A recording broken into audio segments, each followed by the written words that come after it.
Relax, nobody's here yet. Everybody's gonna see all my crap. That's good. Oh yeah, I gotta set these cameras up. Fire club while you have it? Yeah, but it's okay. Is your audio show? Yeah, no, it's not the fucking club. No.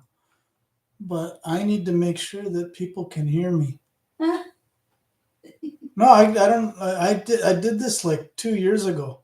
You can ask them. Yeah, I know. Yeah. I want to make sure that. No, I want to see which camera is using and which one. Okay, yeah. So it's using that camera, and The sound only. no. It's picture and sound both.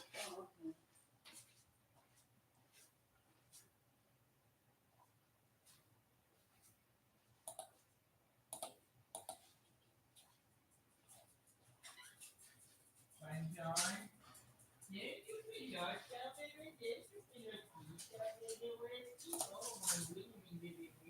How come you can jump in here and you cannot jump to our bed, Happy? Oh. Somebody had to help me this morning. You cannot jump to our bed. Ano siya, nag-tiembres mo.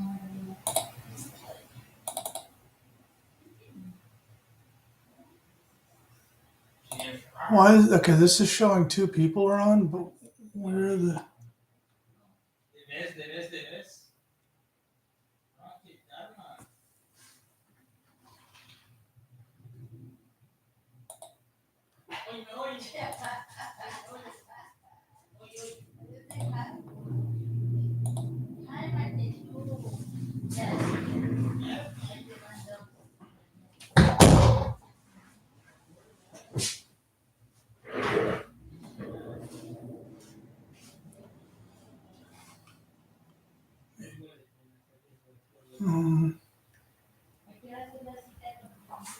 What's going on here?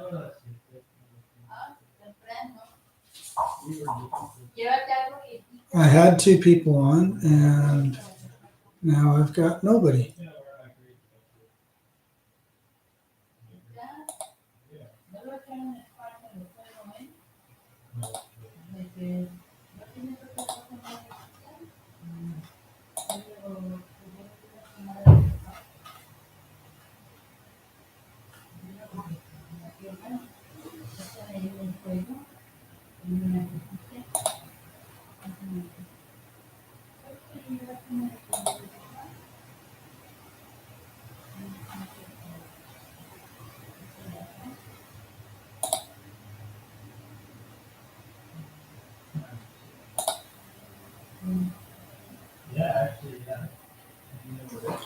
Uh-oh.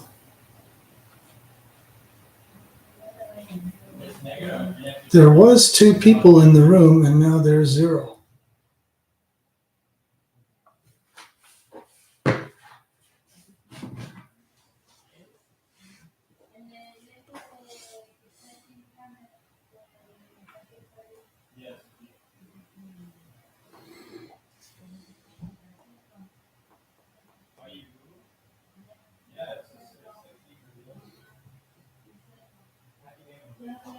No sé qué tan grande estén, pero a lo mejor hay menos gente y podemos tomar.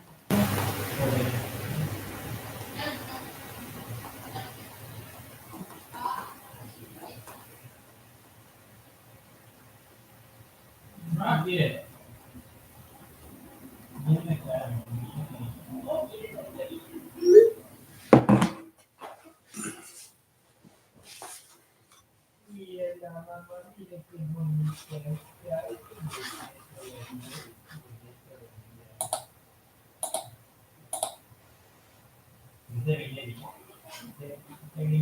Oh yeah, I am live. Okay.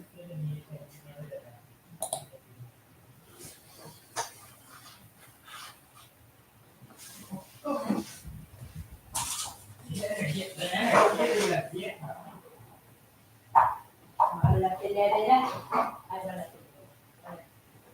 Te vas a morir. Agárrense a madrazos, órale, enfrente de Hey, I got somebody on here. What the? Okay, so if there's somebody here, they could send me a chat message, right?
Oh, wait, there's two people.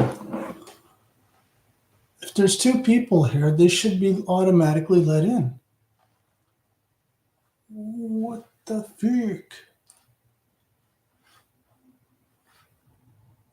Right? Chat away.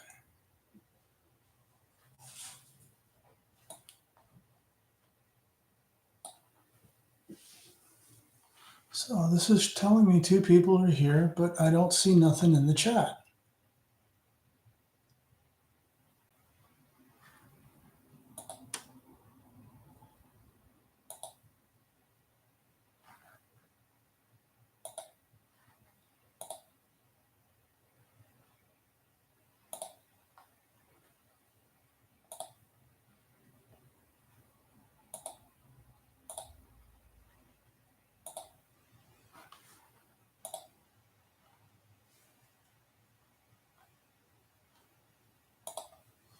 Okay.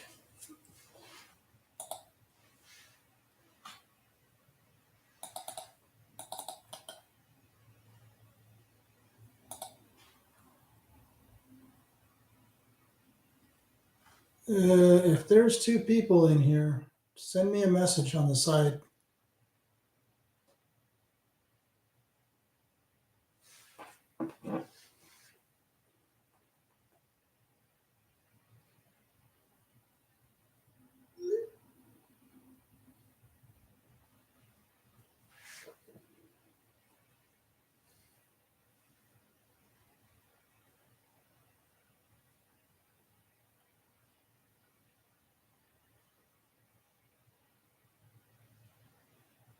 Okay, what's going on here?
Oh,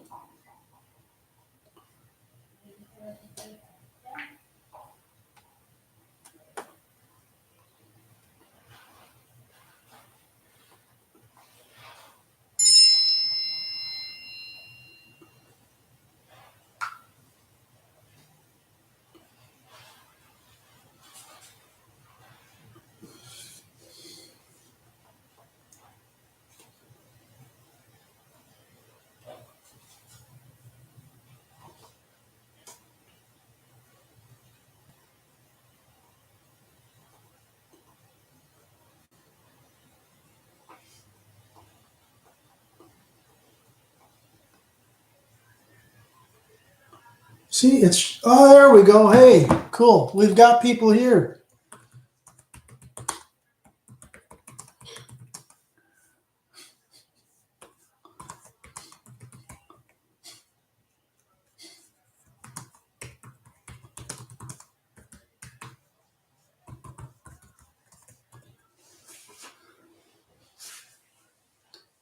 Hey, Lynn. Hey, thanks, Harry. At least I know there's bodies in here now.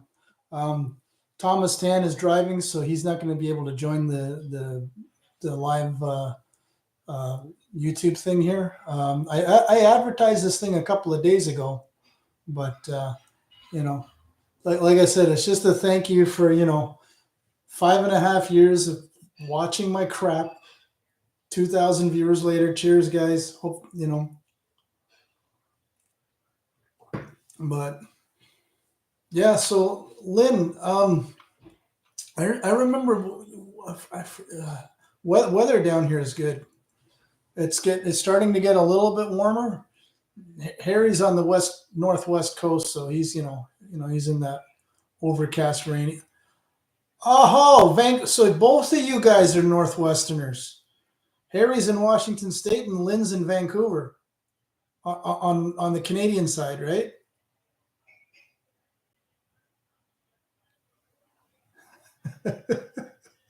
That's cool. Nice. See, Harry, we got two Canadians in the room then. There we go. So I haven't done one of these in like 2 years when I hit 1,000 viewers back in the day. And I pinged a few people on text just like I pinged Harry, and thanks guys for joining. But yeah, so uh, Lynn, if I remember right, I think you asked me once about the I2S adapters. If or did I screw that up?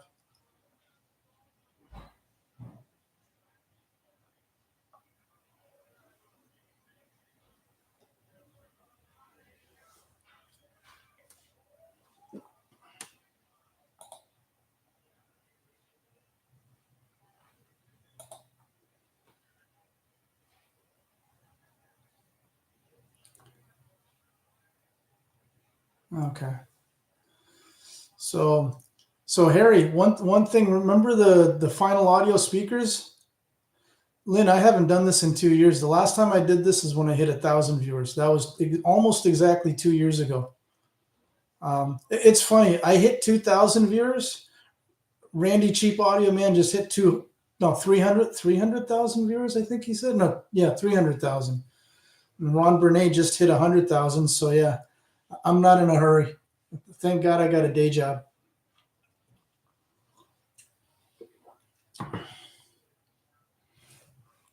Finals are coming at the end of this month.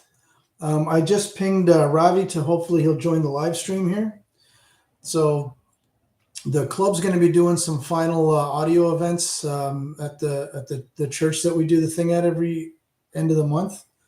But my M12s will be here at the end of the month, and Ravi is getting me one small electrostatic panel for the center. And that video that I just did a little while ago with I converted my heresy. I committed heresy. That was the video. That's it. Oh, by the way, Lynn, Harry's got no, is it you that has the OJAS heresies, or that was a friend of yours?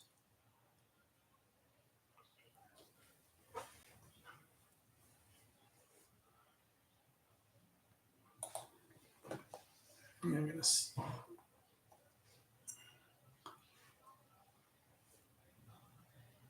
Okay.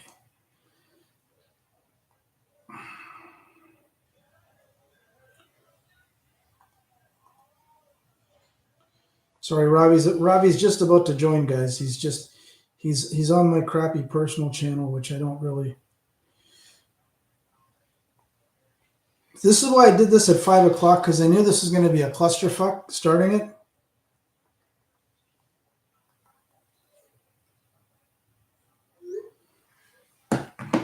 But like I said, hopefully we're going to get some more joiners in as we're talking. It was the same thing 2 years ago.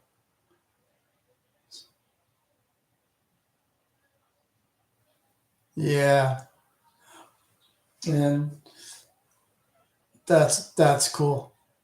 So Lynn, I don't know what you're. Oh, that's right. Lynn has the Maggies. That's right. That was you joined recently, right, Lynn? You subscribed recently after I did the Maggie video. Excuse me.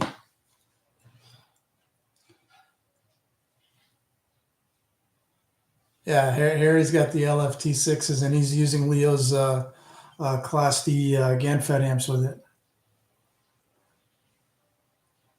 Which Maggies do you have, Lynn? What model? Just out of curiosity.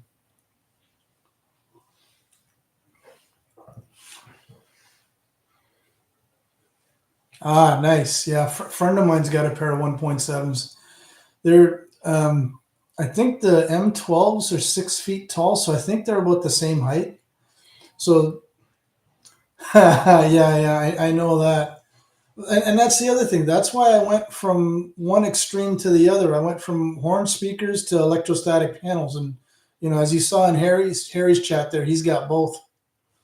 But no, it's the truth. The Maggie MMGs that I got from my friend there for free, those are going to be my surround speakers. All the 901s are going to get retired and put away.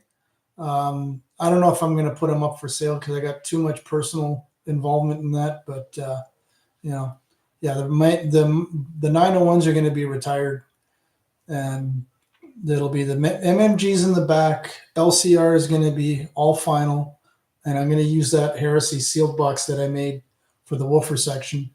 And ceiling speakers are going to stay with the Klipsch 8-inch coaxials, and I think that's it. Subwoofers are going to stay the SVS sealed boxes.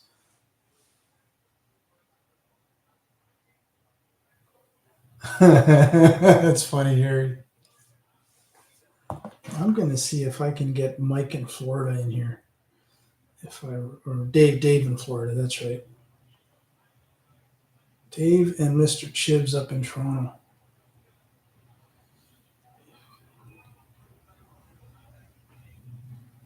Oh, I thought I had. No. Okay, that's not it. I'm going to get Jordy. Give me 1 sec, guys. I'm not ignoring you.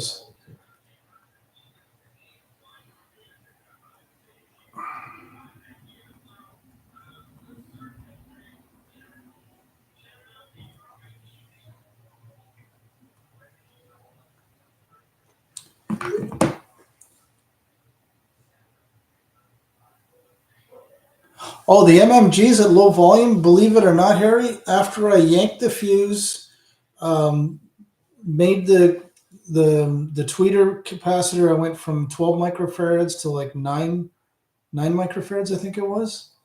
Reduced the cap a little bit, bypassed that damn fuse, and it basically opened up the treble.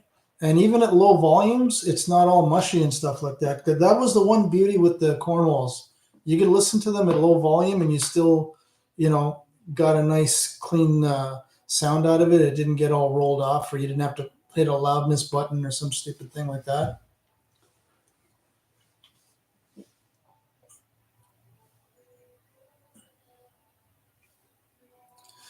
So here, I know Harry's a vinyl guy. Lynn, do you do vinyl as well?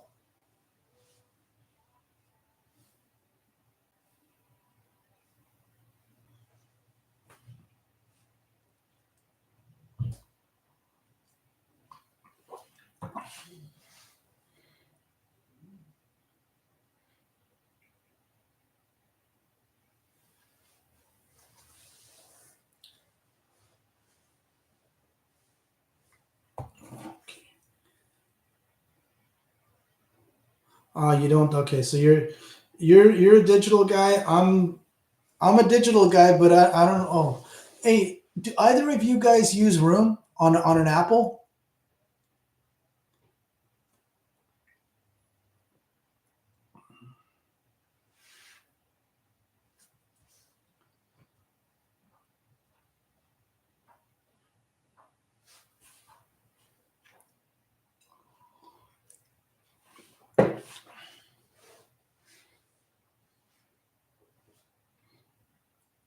Oh, Greg, that's right, Greg.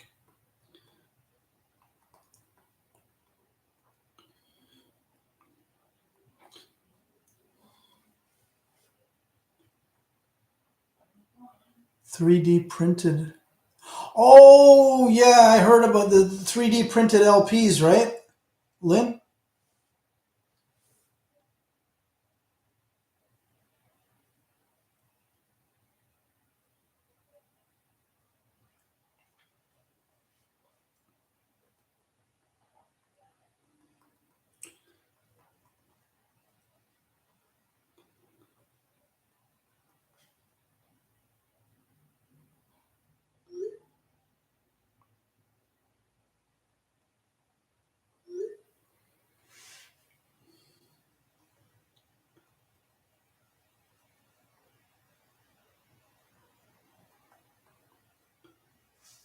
Hey, Priyo. Yeah. See, another Bengali brother. There we go. See, hey, Harry.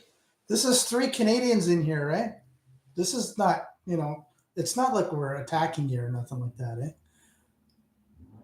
Yeah. So Harry, what happened? What happened to the my Mac a couple of days ago? I turned off the updater on my Mac Mini. It's an M1 processor, and okay, I hadn't updated the software or firmware in about a year, right? Because the last time I did an update, Rune, I had to leave the computer on all the time because if a computer went to sleep, it would kill my connection. It would kill the server. So I had no ARC, no nothing. So 2 days ago or 3 days ago, I did the stupid update. Now all my DSD files are not available. The drive is plugged in properly. I can see it in the root folders in the Mac OS or iOS. Hey Neil, how's it going, man? Cool. I'm starting there. I appreciate you guys joining. No, man, I'm Bengali. Yeah, Goshami. That's the way the last name is. And then when people ask me how do you pronounce your first name, I just tell them, well, you know what a joint is, right? We put the word joint and put the word O together, and there you go.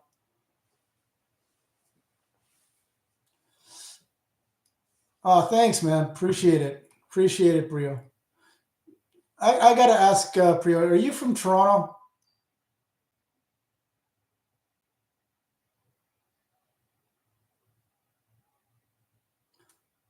Oh, my kid watches with me sometimes. That's hilarious. That's hilarious. My kid was watching South Park when he was 3.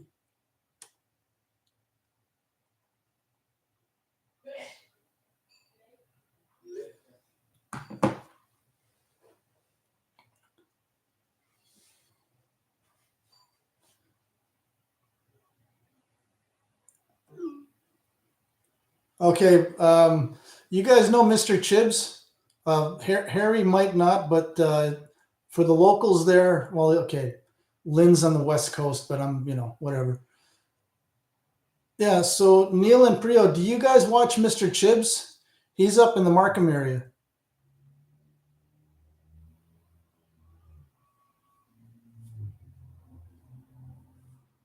Cool. Yeah, Harry, my friend Mr. Chibs, he's he's an audiophile and all that cool stuff, but his intro is him with his neighbor's flamethrower, and yeah, no, and one thing with Jordy slash Mr. Chibs, his production value is off the charts. He's, that's the thing with me. I'm the classic example of any idiot with a iPhone can start a YouTube channel, right? Ah, wait a minute. So wait a minute, Jordan. Oh no, you're in not Richmond. You're in Richmond, Jordy. Oh, Toronto. Okay. Oh yeah, he's one of those. Man, oh man. See, Toronto. It's the place I love to visit. I couldn't live there though, man. It's a rat race. I'm a Hamilton boy. Through and through, man. That's where I get the potty mouth from, dude. Yeah, there's a bunch of stuff that I want to review, Priyo. I'm slowly working on it. Um, I made a connection with a local store here. They're called they're an AV store, and I can never remember the damn Cinematic AV. Very cool guys. The club had an event there. Unfortunately, I couldn't make it, but yeah, I might be able to get a deal, like get a dealer to lend me stuff to review. But we'll see. We'll see. I'm working on it.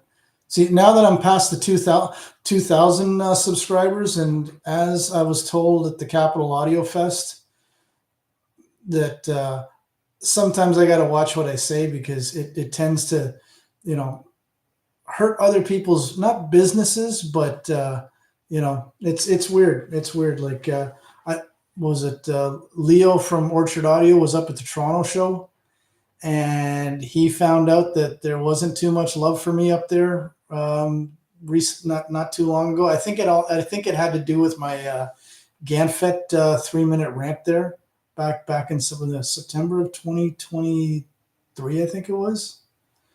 And yeah, some people didn't appreciate it, and I'm like, okay, fine. So what are you gonna do, man?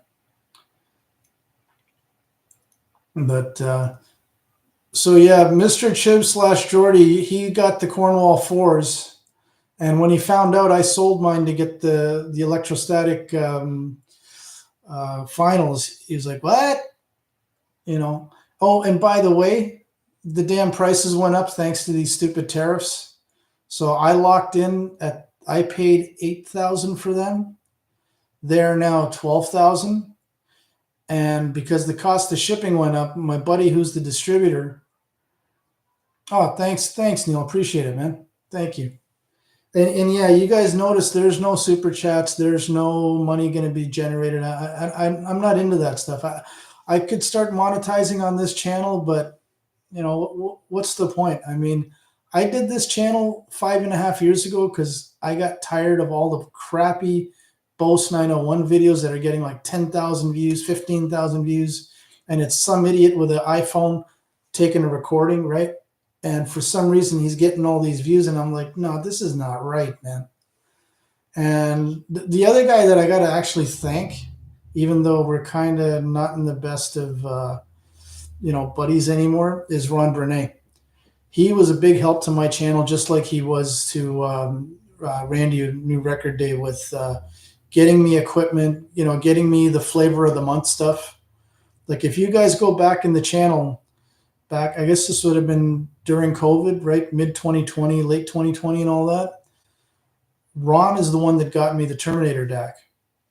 And that thing, I think, they caught fire like when I first posted it, and it was me and my dog on the floor of our old apartment, and I didn't even have a pair of speakers to do the review with. It was my electrostatic headphones, right? And just an off-the-cuff 7.5-minute video, and the thing just blew up, and I don't understand it. It's like, and now I think it's up to like 25,000 views or some stupid thing, right? So I'm like, the YouTube algorithm, I'll never be able to figure it out. A couple of years ago, I was out in the backyard barbecuing, and I just had a few drinks, and all of a sudden I started talking about, parallels between barbecuing and listening, audiophile equipment or stereo equipment. And the thing got like 900 views overnight. And I'm like, it was a YouTube short, made no sense. And I'd been drinking, right? So it's weird. It's weird. And then if you put thought into a video and you plan it all out, you're lucky if it hits 1,000 views.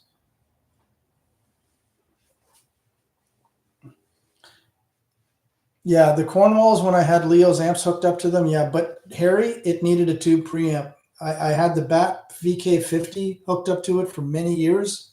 Then I switched over to the Black Ice F360, and now I've got the Black Ice Aries DAC headphone preamp, and I love that thing with the stereo expander and all that.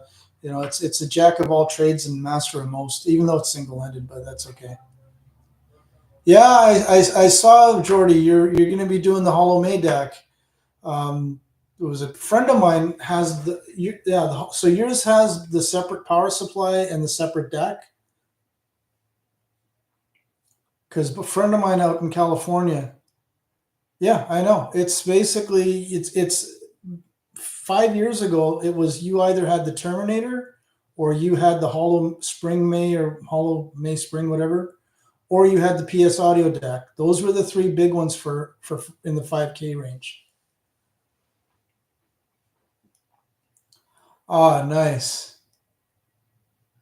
I like the old totems better than the new ones. I don't know what it is. I'm not crazy about the shiny feet and all that shit.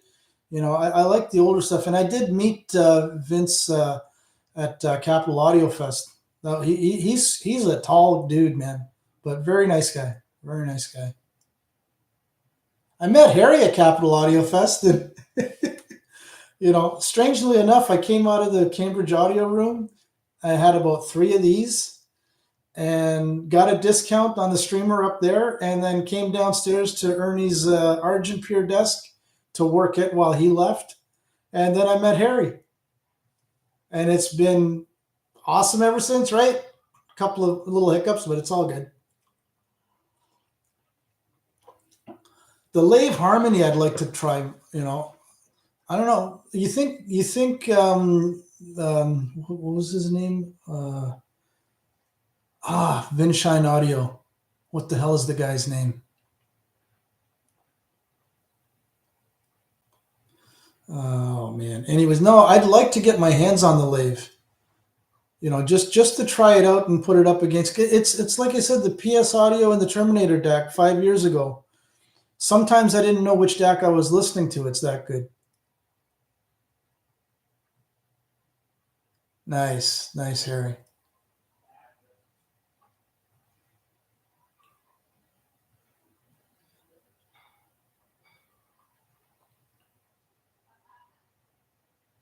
That's cool, Brio. That's very cool.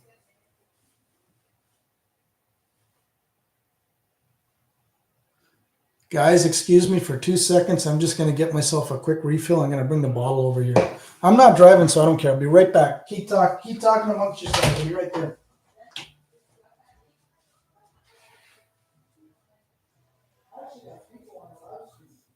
More easy this way.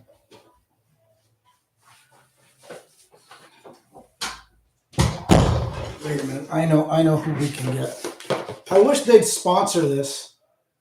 These guys would be a great sponsor, don't you guys think?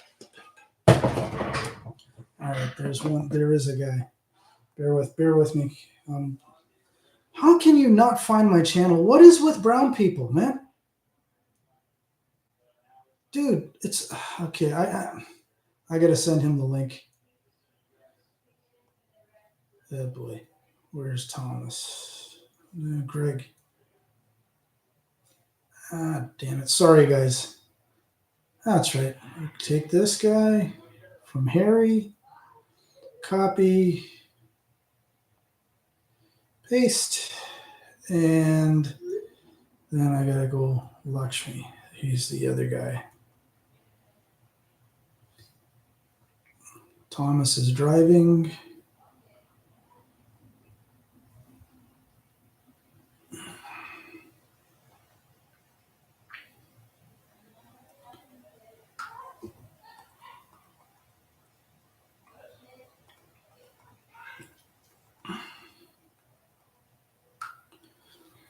Okay, I'm back, guys. Yeah, so it's weird. Normal 12-year-old is in a green bottle, right? But if you go to Costco down here in the U.S., it comes with what's this? Sherry cask finish. And they got a 14-year-old, which is usually this color or a little darker, and it's a blue color. And it's not that expensive. I mean, hell, a bottle of this is cheaper than a dozen 18 what's it 12 plus 6 18 eggs. There we go. Well, in the US anyways.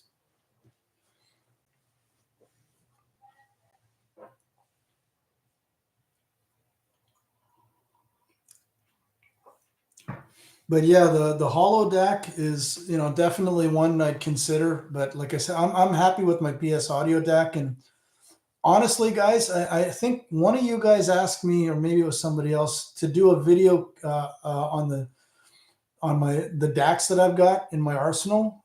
And I mean, right now I've got Leo's AKM based DAC, which is my PCM reference because it's as good as the PS Audio DAC on really good recordings. But on so-so recordings, Leo's DAC basically it'll show you all the warts that you don't want to hear, whereas the PS Audio DAC will kind of smooth things out. And then the DAC in the Black Ice Audio Aries headphone DAC preamp, it's a tube DAC, and they're using ESS 9038 Pro chip, which doesn't really matter, but it's cool because it's smooth. But I love that Fosgate 2-channel stereo expander. It's great on rock recordings. It's great on jazz fusion, anything electronic like Tangerine Dream and stuff like that. But if you play jazz, I have to disable it. I have to go back to the PS Audio DAC or Leo's DAC if I'm listening to PCM, because for some reason it just sends the instruments in places where they shouldn't go.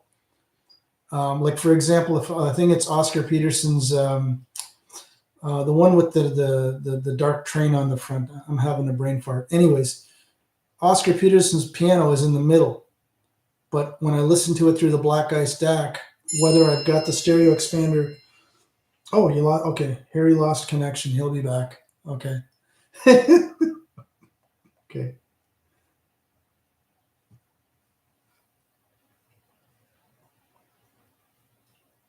One second, guys. Harry dropped for a second there.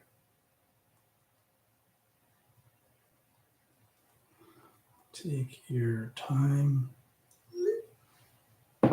So Robbie still can't get in here, even though I sent him the link. But yeah, like I said, the Lave DAC, Marison I've heard of. I wonder if Mr. Intuit is available right now.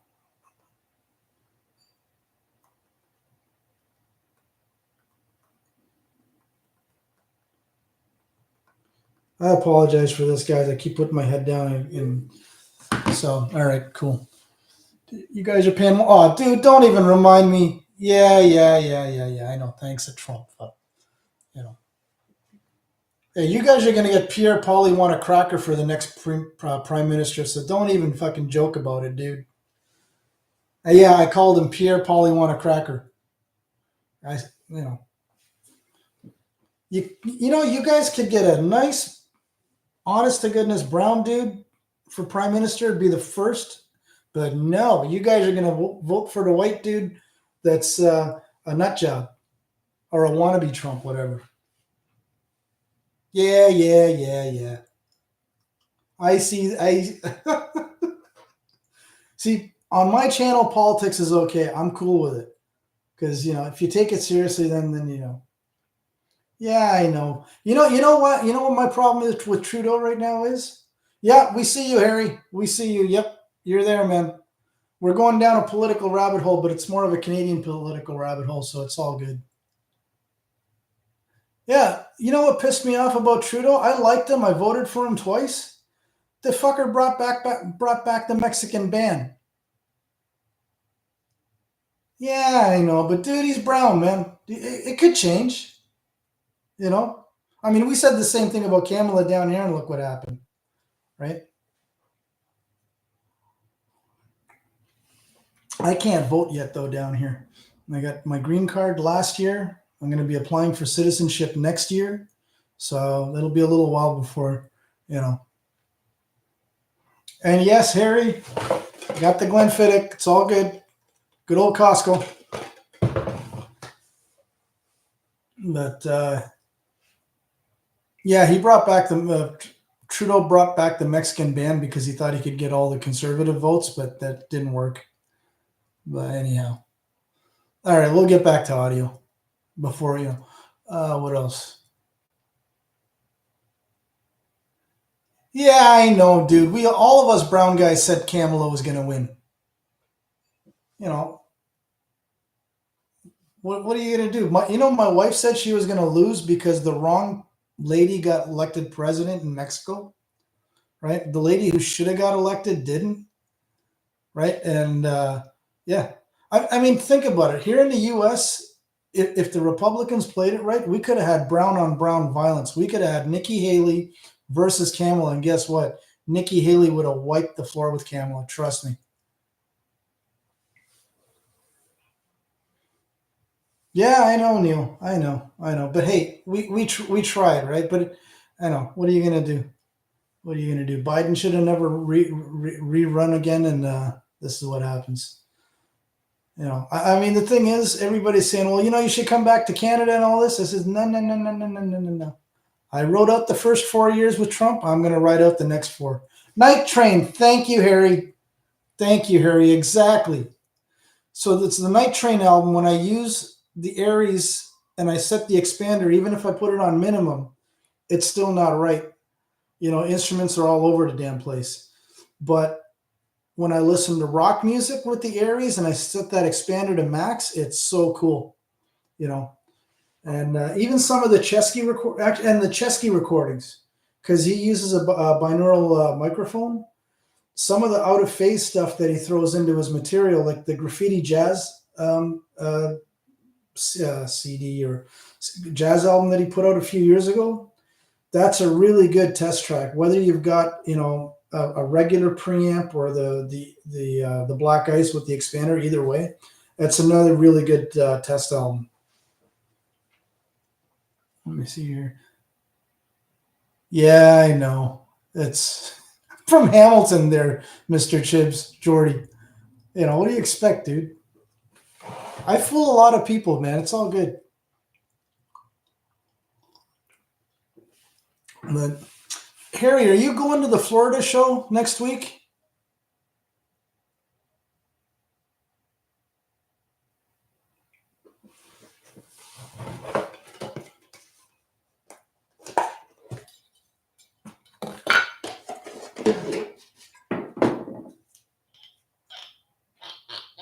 No accent. No, I got a Hamilton accent, dude.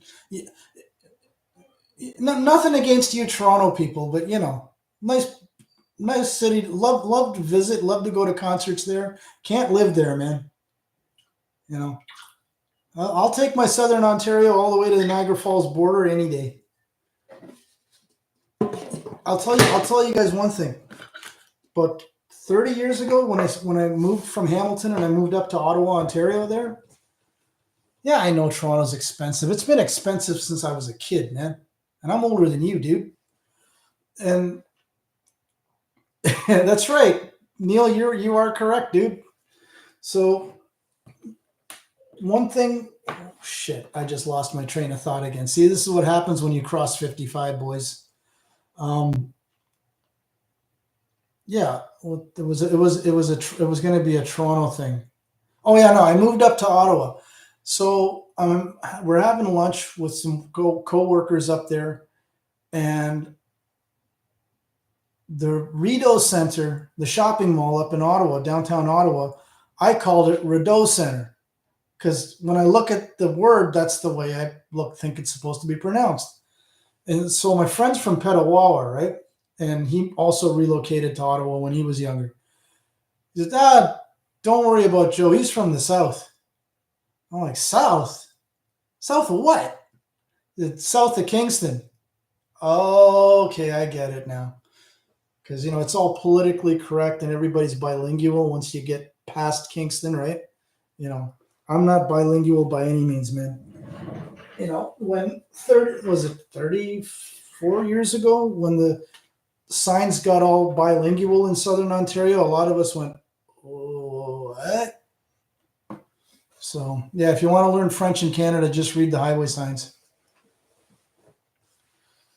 Yeah, he was a military kid. He's not in the military, but he's now since relocated. He moved his family to Kemptville, Ontario. I used to live in Smiths Falls. Yeah, so you know, I lived in Smiths Falls, worked in all the way west, meaning St. Laurent Boulevard, that far out from Smiths Falls, Canada a lot. I worked in Canada. Most of my Canadian career was up in Canada. I did it when I left Canada the first time.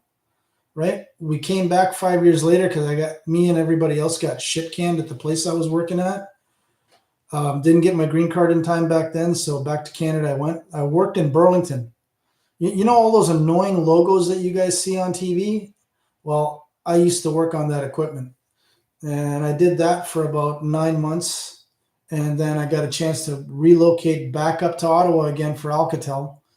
And, dude, when I got a job offer to go back to Ottawa, dude, I couldn't jump in my car fast enough. I born in Southern Ontario, lived in Southern Ontario. I fucking hate it. I just fucking hate it. It's a goddamn rat race, right? I mean, it's gotten bad now. I mean, you Toronto boys know this. Sorry, Harry, we're getting kind of regional here, man. Sorry about that. This is what happens when we've basically surrounded you with a bunch of Canadians in here. It's a fucking rat race in Southern Ontario, but now it's like Grimsby is the place to have a house now. It seems, right? Yeah, English is just. Wait a minute, you speak French, Jordy? Is your first language? Oh, hey, we got a celebrity.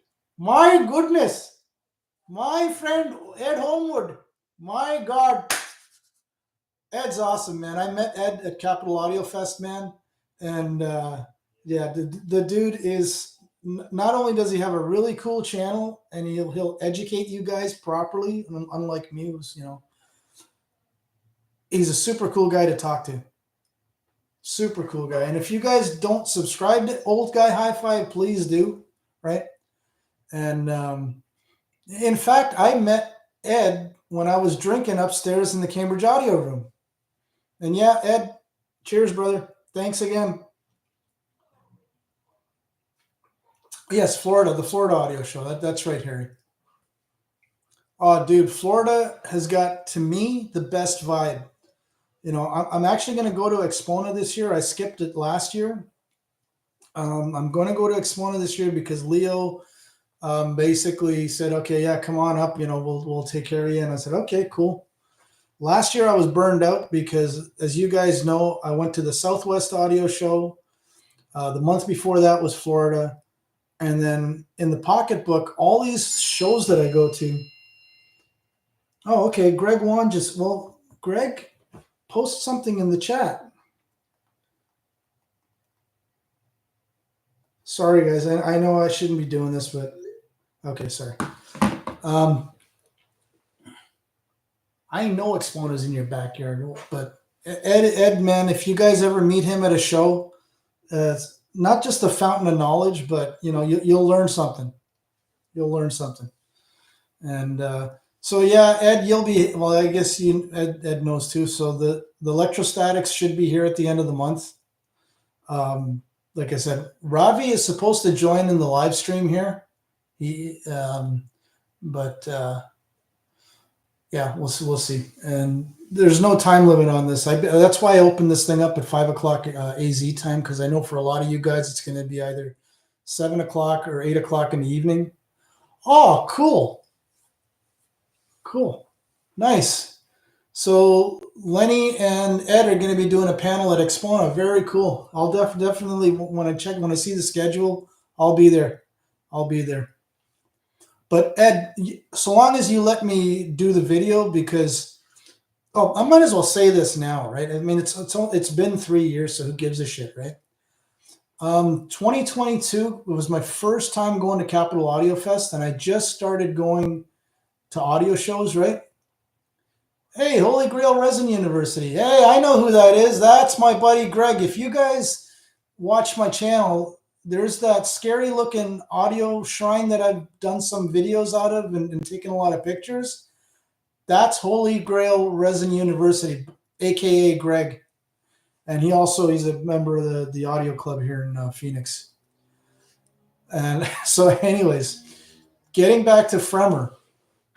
So, I'm still wet behind the ears. It was my second audio show. I got my phone, my tripod and shit. So, was it Bill? Is it no Jim Anderson, this European lady, and Fremer were doing a panel, right? And it was all scheduled times. And I didn't see anybody taking any video. And Fremer had a high def camera and everything else, and it, didn't bother setting it up.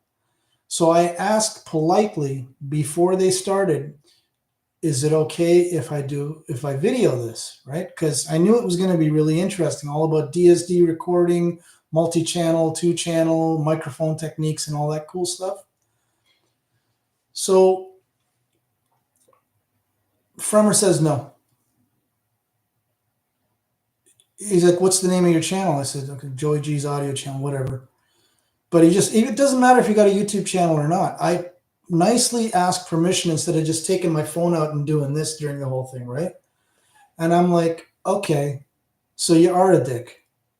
I'll remember it. I'm not going to say nothing, but it was a lot of years ago, so I'm not going to worry about it now.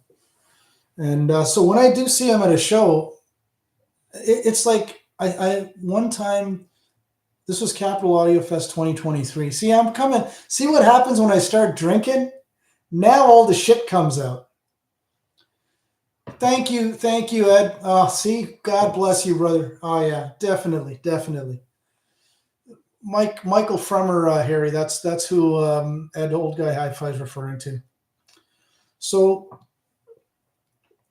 yeah. So there was that whole thing with Fremer, and I'm like, okay, I'll remember this. But it's no skin off my ass. But at the same time, it was a really good presentation that they did, right? But yeah, I think it was my very first audio show was 3 years ago at Expona, and I did the whole VIP package, the free booze and everything else. And my friend Kirk, that you guys hear about a lot, he's on vacation right now with his family, or else he would have joined in. So Kirk and I went to Expona 3 years ago. And I did the whole VIP stuff. And Jansen Speakers, is it Richard Jansen? He's the son of the original. Anyways, Kurt and I just walked in there, and he was about to start talking and explaining the speakers and the technology. He's got the hybrid electrostatics with the cone speakers, and he's got the two side tweeters or whatever and all this. And I think Edgar over at Bach, he's Lebanese, and I can't not pronounce his last name properly, but a really nice guy. So we went in there, and he was about to start, and I asked him, can I do it? And he said, yeah, man, no problem, but don't let me know that the camera's on, or else I said, don't worry about it. That's what editing's for. And that's the whole thing. Anytime I get a chance to interview somebody or talk to somebody at these shows, I need to make them feel comfortable. I don't want them to be feeling like they're put on the spot, or if they start swearing, I got to start censoring them. No, man. When I got Dennis, damn it, see, this is what the booze does, over at Philharmonic Audio. Nobody had ever gotten him on camera before, right? And we'd organized it, what time I was going to show up and everything else. It was Sunday morning. And yeah, I think it's only got like 800 views, but it was a really, really good conversation. And that was the whole thing. Because again, he's not comfortable doing that stuff either. Now you flip over to Chesky Audio, right? And Luca, I know Ed was there. He saw the presentation. But this kid had the same sales spiel repeated over and over again. And I says, man, when I was 17, I didn't have that much energy, right? And every time he did the presentation, it was perfect, right? So I came in Sunday morning when he was a little more rested and all that stuff, and I did the interview. He talked about the speakers and all that stuff. And Whole Grain Resin University, aka my buddy Greg, he bought 4 of them. And So the two are at my place, but the club is going to be hearing them at the end of the month. And yeah, I mean, they're a little soft in the treble, to be honest with you. But overall, as a first effort to put a product out, the kid knocked it out of the park, and he's selling them. I mean, again, Greg bought 4, but it wasn't just Greg. I mean, Mr. Tracking Angle, I've known him for years. Oh, right on. Nice. Ed, you're not going to be disappointed. You won't be disappointed. And the funny thing is, like I mentioned in the video there, Ed, that funky, what I call the funky wave guide, he worked on that with Edgar. So you get a little taste of the Bach system. So when there's any out of phase material, it is kind of cool how the speakers do it, but you still got your phantom center. For me, it's all about that phantom center. Yeah. Big frail ego meets money. Yeah. And the thing is, like I said, I stood next to Steve Guttenberg. Okay. I do watch his channel like a crack addict. Right. But I don't agree with 80% of what he spews, but I can't help but watch his channel. Right. But I'll never diss the guy, because when I met him, when I didn't meet him, but we were side by side outside in the hallway at Capital Audio Fest 2 years ago. I got nothing to say to the man. It's not like I was in awe, like, oh my God, it's Steve Guttenberg. Meanwhile, ladies, dudes, everybody wanted a selfie with him. I'm like, yeah, man, that's cool. That's great, because, he's earned it, right? That's the thing. It's like guys like Randy, guys like Steve, guys like Ron, Andrew Robinson is still my favorite. A lot of people may disagree with him, but I go on his live streams a lot, and the dude is very cool. He's not condescending. He's not, some people have said that to me in the past, and I'm like, hey, man, I like his channel. I like his production values. And I mean, when a guy can review a tiny little Bose portable speaker in one video and then jump to a $10,000 pair of speakers in another video and make sense of both, I'm cool with that.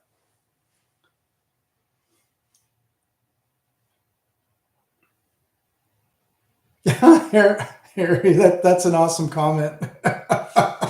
Big, yeah, the big fail ego thing, yeah. Yeah, Ed, you are correct. But the thing is, like, I stood next to the dude. See, like, I know Ed and I have talked about Paul McGowan. I like the guy. I like his products and all that stuff. Not everybody's going to agree with it. That's cool. But I went to the factory 6 years ago. I did that really crappy, lame ass video, which one of these days I'm going to, make up for it. But that day when I went to the PS Audio factory, Paul wasn't there. But I read the damn book. I read the 99% book, and it's a really, really good read if any of you guys, have the time. And it's also available as an ebook on Amazon there. And yeah, so Paul wasn't there. I left the book on his table in his office, but I met Gus Guinness, right? And meeting Gus that day was the highlight. Paul wasn't there. I didn't miss, Gus's studio, man. It's like a playground, right? And he was like so down to earth. It was, just super, super cool, right? Yes, correct. Gutenberg. Yeah. Two T's. I always pronounce it with one. And yeah, I listened to Joni Mitchell's, it's the DVD audio disc, but he actually did a proper DSD 6-channel mix of it. Both Sides Now, the 2000 album that she put out, one of her last. Man, on his 5-channel rig, it was like, not only was she in that room, but the instruments, the musicians, everything was absolutely perfect, And then he played me a Diana Krall remix that somebody did, and she's coming out of all the speakers. And I'm like, Gus, what the hell's this, man? He says, dude, I didn't mix this, but I just wanted you to hear, maybe not. No, this was not good. But so yeah, there is some amazing amazing 5-channel stuff, and some not so amazing. Yeah, I know, Jordy. Dude, I didn't listen to Diana Krall until I became a audiophile. It was thanks to the fucking Arizona club that I kept hearing all this Diana Krall stuff. Oh, and Jordy, Mr. Chibs there, you'd be kind of. So 2 years ago, it was my wife and I 25th anniversary, right?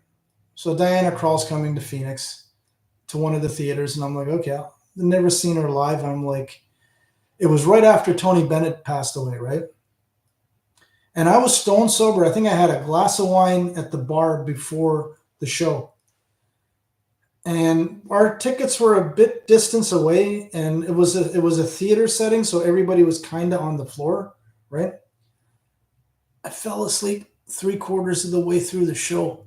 I was good for about the first hour, but it was like she was just playing nonstop Tony Bennett covers or stuff that he did, plus the stuff that they did together. And I was kind of hoping she would do some of the more newer stuff that she put out. Like she put out that album about 10 years ago with all the AM radio covers from the 1970s that we all love, hated, and love again. Wallflowers, that's it. Wallflowers, that was the SACD. So I was hoping she was going to do that, but it was like nonstop. And I fell asleep, and my wife was like, you paid $300 for these fucking tickets and you fell asleep? What can I say? It's hard to be humble. Oh, damn. What was that like, Ed? Oh, of course. That was 15 years ago, bro. She's older than me.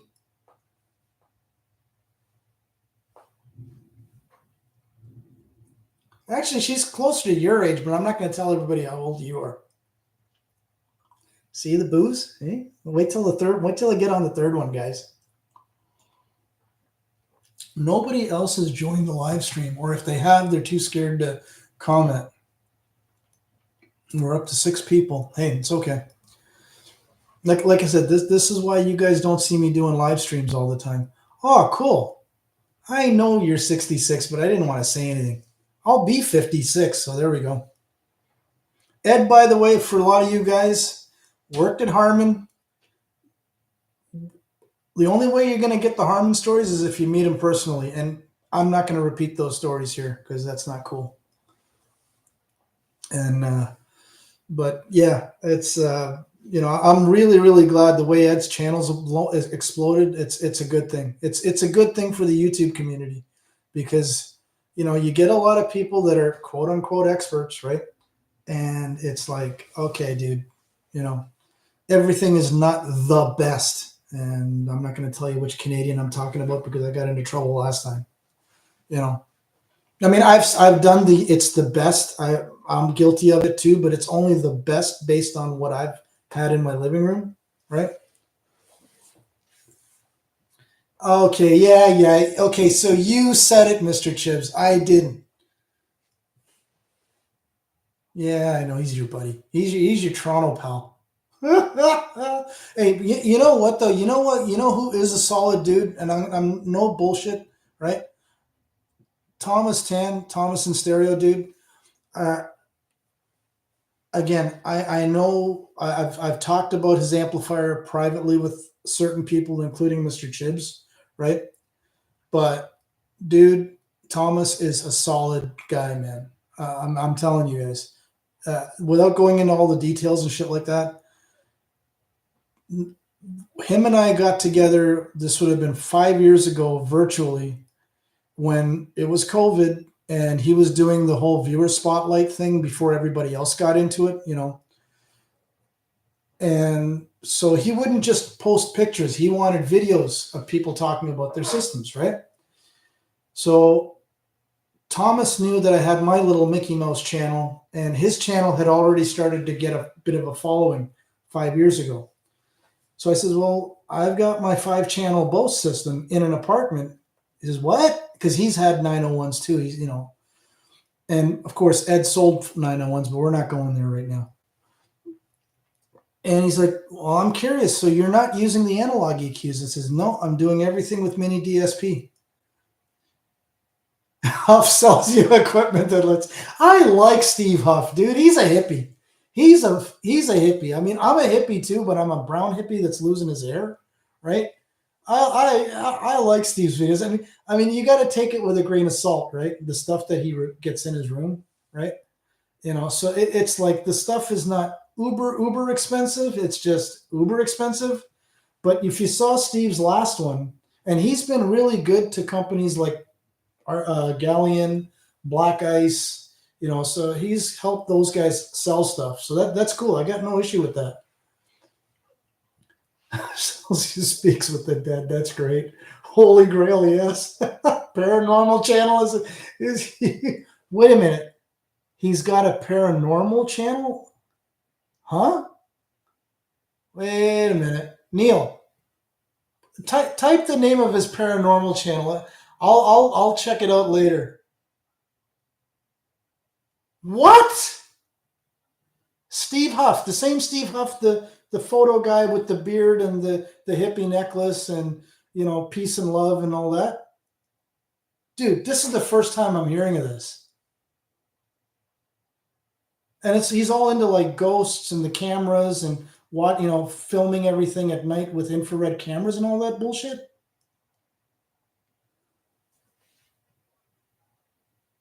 Holy shit, Ed. You're kidding me.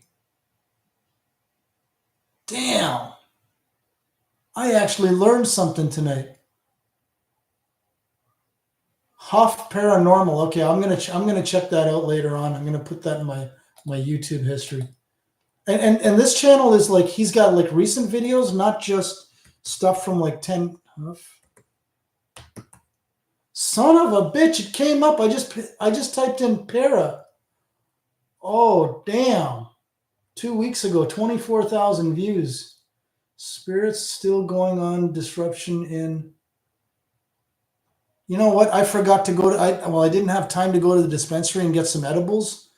That's the only way I can watch this shit, dude.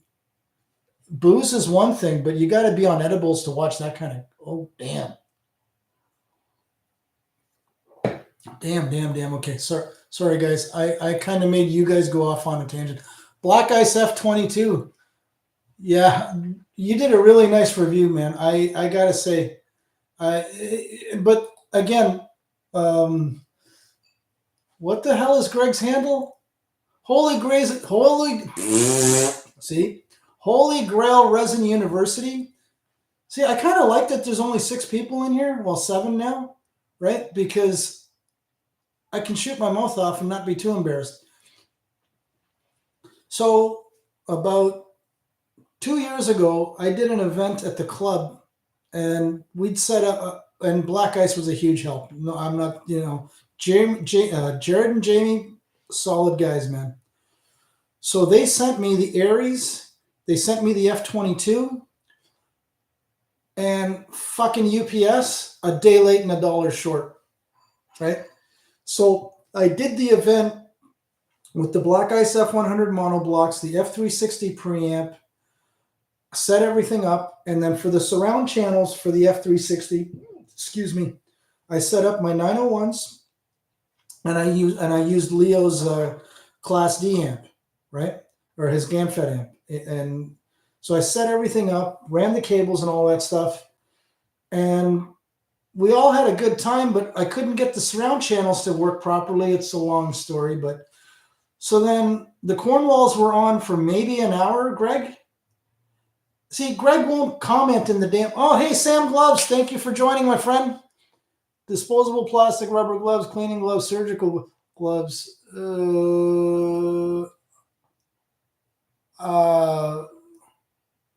Dude, do you have any? I have one of those in the house. Art belt was cool. Coast to Coast AM with Ordinary is. I used. Okay.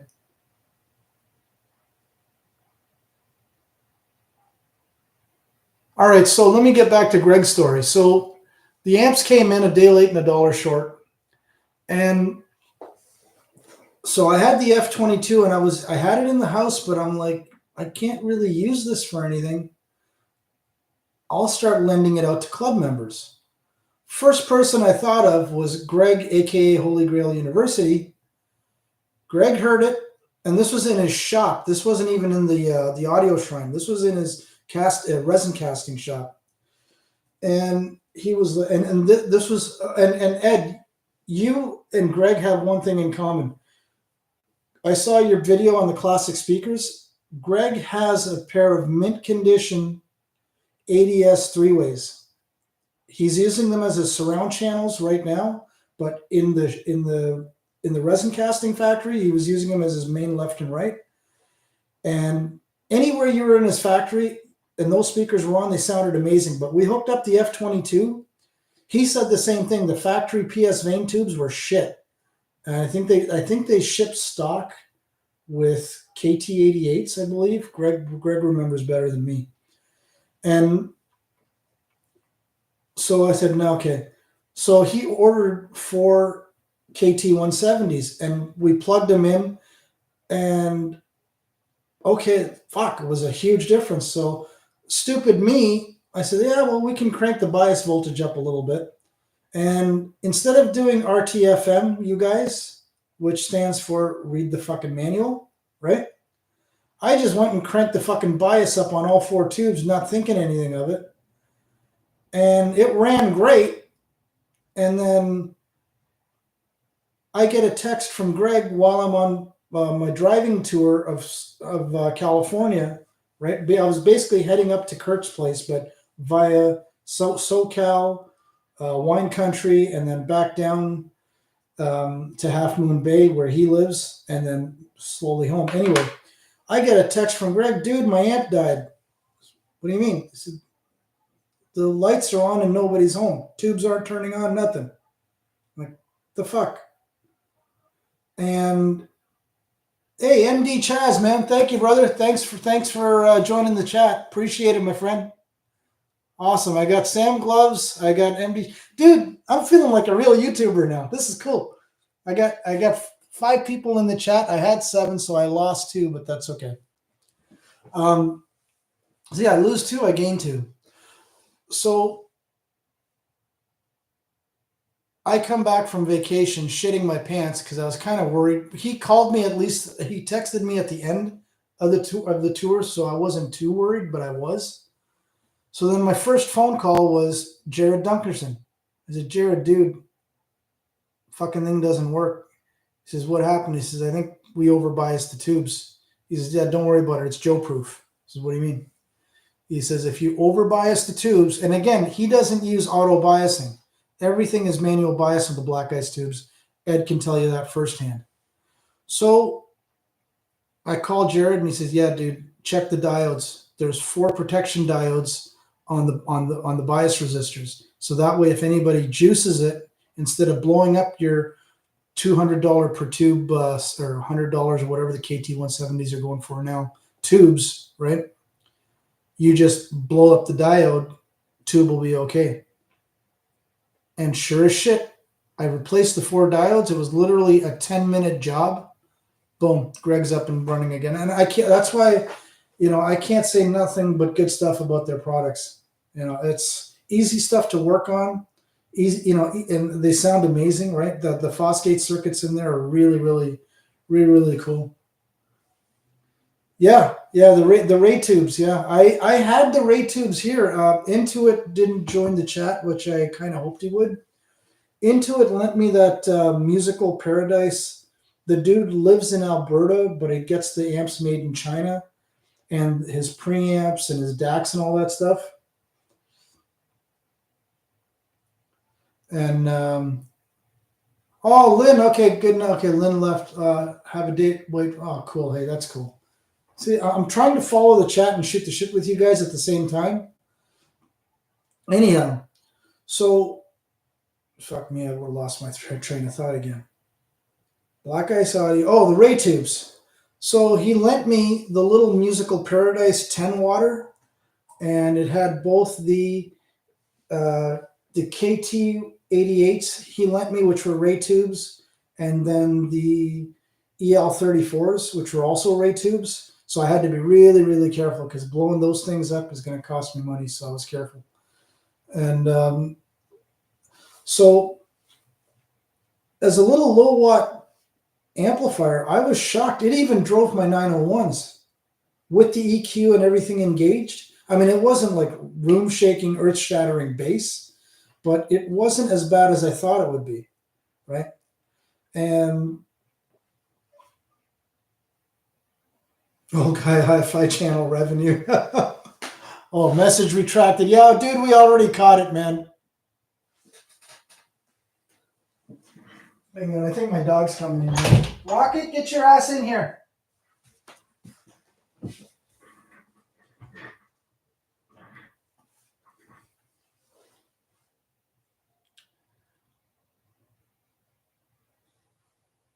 Oh, yeah, by the way, the inside joke at our audio club is I am very good at spending Holy Grail Resin University, aka Greg, spending his money.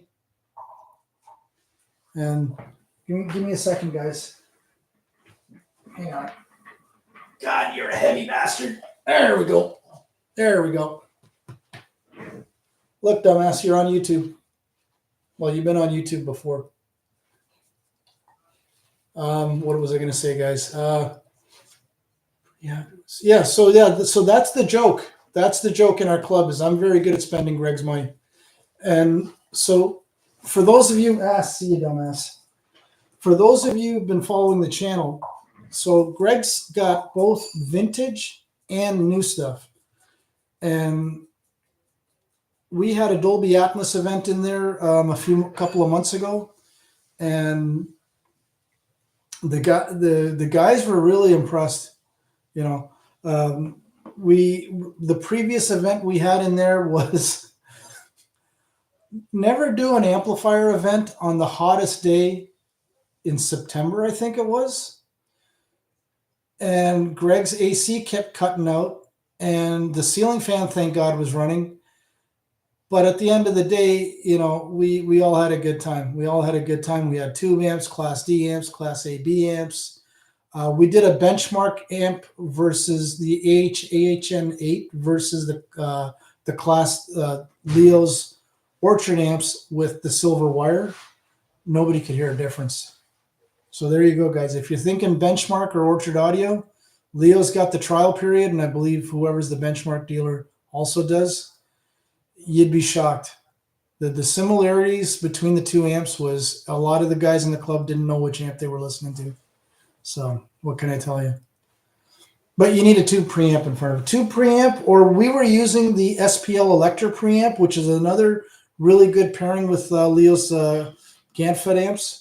The Electra preamp sounded really alike to my old BAT VK50. So there you go. Ed, thank you very much, brother. Take care, man. Have a good night. Thanks, man. Appreciate it. Thanks for the support once again. I'm still here, guys, for the rest of you. I'm going to leave when you guys got to go.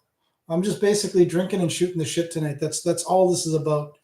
You know, you guys want to throw me a question, you know, you got to, you know, tired of listening to me bullshit, ask me some questions. I'll try to answer them.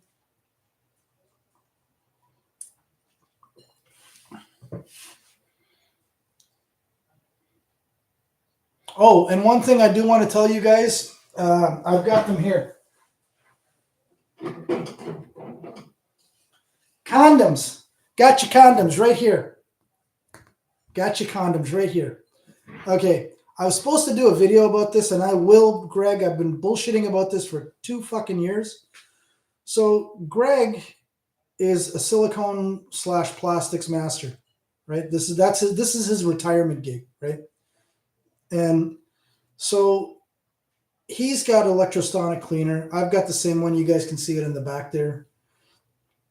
And so he had some of these. He'd made them for his, and he doesn't really use his cleaner that much. So he let me take a couple of these home. What this basically is, and damn it, I should have done this when Ed was here, because Ed did a really cool video on the Vivor cleaner. When you're slapping just the plastic onto the record label side, hey, Jordy's still here, thank God. Sometimes the fluid can leach onto the label, right? and it'll leave a little bit of a stain. Sometimes it won't. Well, with Greg's condoms, you put this in front, right? Yeah, you're not going to be able to clean as many records, but who gives a shit, right? So think about it. You got a silicone pad hitting the label, then another silicone pad on the other side, right? Hitting the label, right? So you basically got this kind of thing going on. And this, you got that sandwich. So the LP here and LP here. And while I'm shooting the shit with you guys, if any of you guys, well, I know Harry's into LPs and he's got a cleaner, but I think he's got the cool cleaner. I'm gonna go Master Caster. Fuck, I got it here, guys. Hey, Lakshmi, he just messengered me. The guy's he's awake. Sorry, guys.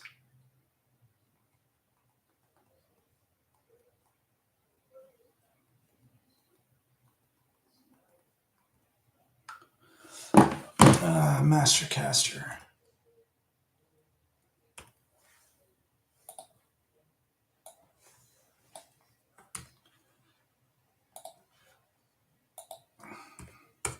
There you go. That is Holy Grail Resin University. Yeah, and he does some really cool stuff with the model cars that we all had as kids that we can't get anymore. The Okunoku. Yeah. There's a Dave Hortland. He's a club member. He's got the Okuniki thingy there. Yeah. But dude, I'm telling you guys, any of you guys into vinyl, and you guys know I'm brown. I'm a cheap son of a bitch, right? Spin clean first, Vivor right after that, and I paid for. Well, I got the spin clean for free from Ben Taylor, but perfect. Greg lent me a whole bunch of LPs, and he actually let me keep some of them recently. And I did that spin clean and then electrosonic cleaner. Dude, you're talking about a total of a $300 investment tops, right? And I use a little bit of alcohol, as you can see in the back there, in the tank. But in the spin clean, I usually use either that stuff that I got from England last year, or a year and a half ago, or I'll use the original spin clean fluid. Beautiful, no issues whatsoever. But hey, Priyo, so you're into vinyl too, man. That's cool. That's cool. But yeah, if you are interested, well, okay, anybody who's got the Vivor is interested, get these from Greg. He's been selling them to club members, and everybody said the same thing. You know, and the beauty is they last forever. I've been using them for 2 years now, and you know, I do owe Greg that video though. You know, and like I said, he might have a headache on his hands where people start, buying them like crazy, but you know, they work.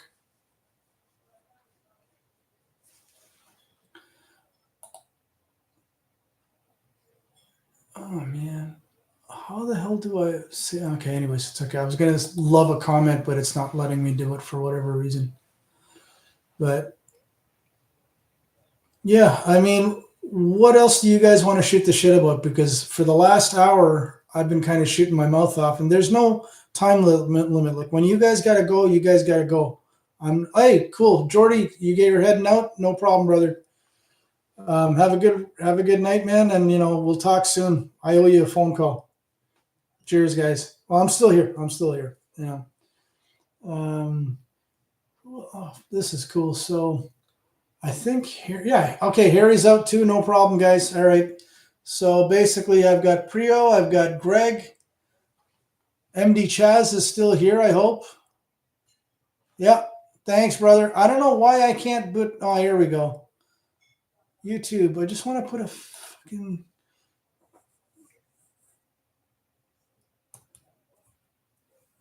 Oh man, it's got a whole bunch of. See, this is easy to do when you're on somebody else's live stream. Okay, there. That'll piss Jordy off. Okay, now I'm stuck with these stupid icons because I used it. Yeah, no, Prio. You guys remember? I did an event with Poetry on Plastic. Michael Johnson, super nice dude, man. He's got the. I think he's got the Humming Guru, right? That's the one with the tank. And shit. Yeah, okay. I guess that's what it is. So he had that set up and it works really good. And I mean, and it's so convenient. I can't put stuff like that down, but yeah, you're right, Priyo. If you got some big money, then yeah. If okay, so I've heard a lot of the high dollar stuff at the shows, Priyo, and at some of my friends' places, right? Oh, the degrader, okay. But yeah, that's cool. I when I'm at a show, I tend to stay out of the ballrooms unless I got that golden opportunity like I did at my first Florida event back in 2022. That's the video you guys saw. That would be, I call him the good Jay. Okay, the good Jay is the Jay that's in Florida, the big dude, right?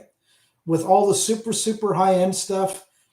You meet him in person, man. He's the most down to earth, super cool guy you'd ever want to meet. Okay. What he does on his channel, it's not about arrogance. It's not about, he's on a journey. He's learning, right? And he's learned the hard way. I really like him. You know, I watch his channel knowing that I cannot afford a goddamn thing that's on there, right? But I like his channel. That just and you got to meet these guys. Another one is OCD Mikey, right? Same thing. You may not agree with what's on his channel and the way he does stuff, but once in a while he'll put out a video that's, oh shit, that's cool. I've met him in person several times, right? Super cool guy, you know. And the funny thing was, I met Randy just high and by kind of thing. But when Ed and I, all of us were staying at the same hotel there at Capital Audio Fest off site. And Randy was tired like hell, came in. Him and Ed know each other from Expona and previously, right? So, and I'm sitting there shooting the shit with Ed. Randy came in and he was tired, and I didn't want to be a dick. And I said to Randy, very cool. I said, Randy, my son knows you. He says, what do you mean? He says, your Cheap Watchman channel or Cheap Audio, no, Cheap Watch, yeah, Cheap Watch, whatever. Because one time I was watching one of Randy's videos and my son's like, Dad, that's Cheap Watchman. Oh, okay. And I forgot Randy's got a watch channel.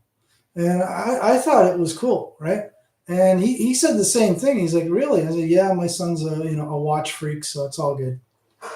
So, yeah, again, a lot of these YouTubers, they've got their on-air personality, and then you meet them in person. But guys like Ed that you saw in the chat here, the way he is on video, that's the way he is in person. Super nice guy, you know. And yeah, and then there's some YouTubers like we've already discussed in the chat here that are total pricks. Whatever. And yeah, I mean, you know, another guy that's another Toronto boy is Tapas. Tapas. He works for Carlo De Lorenzo over at Secrets of Home Theater and Hi-Fi, right? Carlo's another cool dude. The story I got for you with him is, you know, we're expats, right? He lives in Ohio, I live in Arizona, and we were at Florida last year, and when Carlo walks into the room and he gave Leo, you know, Amplifier of the Year award back in 2021, and so Carlo walks into the room. Leo and I made sure he got the sweet spot. His partner in crime was there to do the real evaluation about, you know, the speakers and everything else. And we had Amar speakers in the room, sounded fantastic. So he asked to play this Montgomery Brothers jazz track. It was all three Wes Montgomery and his two other brothers. Again, I apologize, I don't remember the names.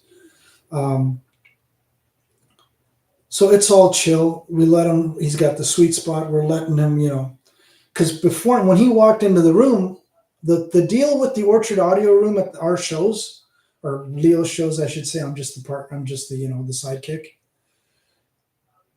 As soon as somebody walks through the door, the playlist belongs to them. What do you want to listen to? If they want to listen to demo music, I fucking hate demo music, as I've said in the videos, but hey, to each their own. We'll play demo music. You want to listen to country? We'll do it. You want to listen to classical? We'll do it. Opera, thank God, nobody's ever asked us, right? But, and that's, you should be able to hear your music at any given room at a show. When the showrunners at that, or the room runners or whatever are dictating the playlist, fuck them. Fuck them.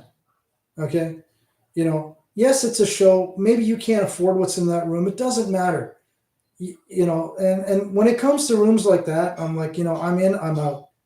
And one thing I've said to everybody, and those of you who've gone to the Toronto show or one of the US shows or Montreal, as soon as you walk into that room, forget about the sweet spot. If it doesn't sound good when you're in that little aisle or that tiny little hallway leading into the living space, or where if it doesn't sound good there, it's not going to sound good when you're sitting up against the wall or you're up into the room. And I've done it. I've gone into shows where it just sounded like shit, just coming near the door, and I'm like, see ya. I'm not even going to waste my time. And yeah, I mean, we basically, what they want. Now, if they can't make up their minds, then yeah, Leo will play demo music, but I play real music. Classic rock, prog rock, Emerson, Lake and Palmer, King Crimson, Yes, Genesis, Rush, the Tragically Hip, I no problem. I use Wheat Kings at the shows, as a test track. That's like the perfect test track, with the loons and shit going off in the beginning of it. The ultra expensive gear, Priya. So,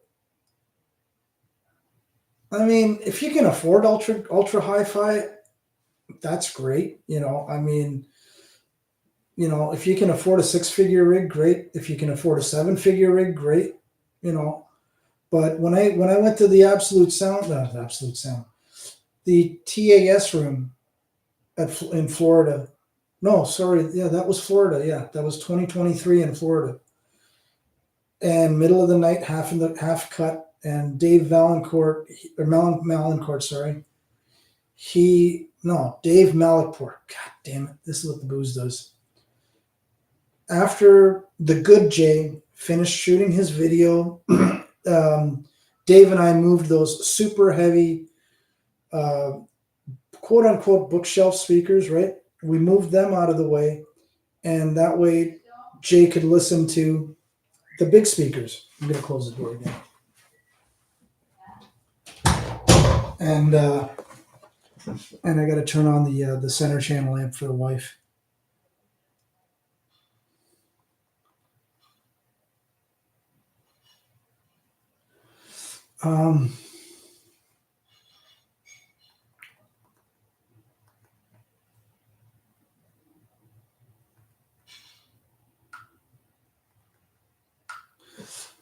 Yeah, so, here it is. It's, 12 midnight. I'm half in the bag.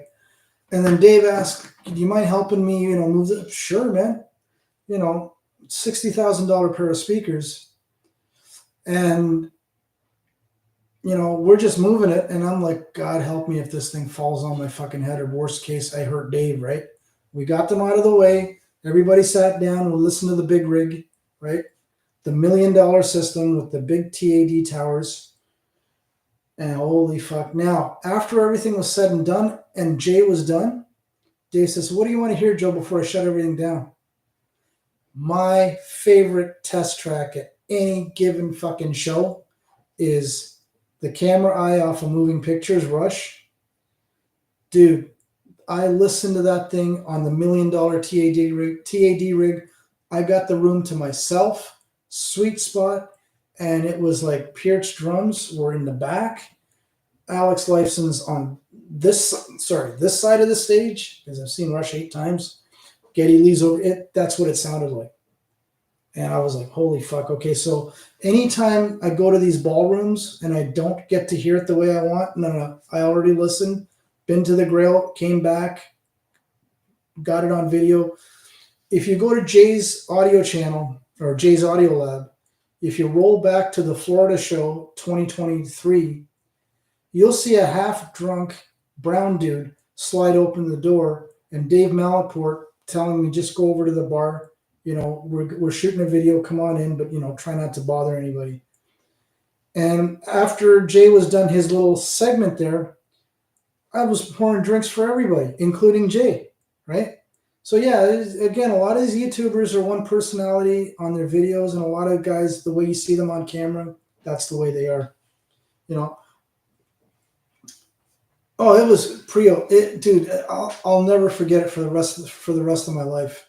Yeah, I mean that's why when I go into these, which room doesn't float my boat, guys, is the MBL rooms. I don't get it. It's like I heard it. They're big, huge ballroom systems every year, and I just don't get it. Like I've listened to the oh fuck, I'm having a brain fart here. You got Acora Audio, and then you've got Gershman. Gershman rooms always sounds amazing, and they're a super nice couple. Same thing with Val and his wife. Same thing. They're super nice people, And I mean, again, I could have gone with another pair of box speakers. Box speakers. That's what I meant to say.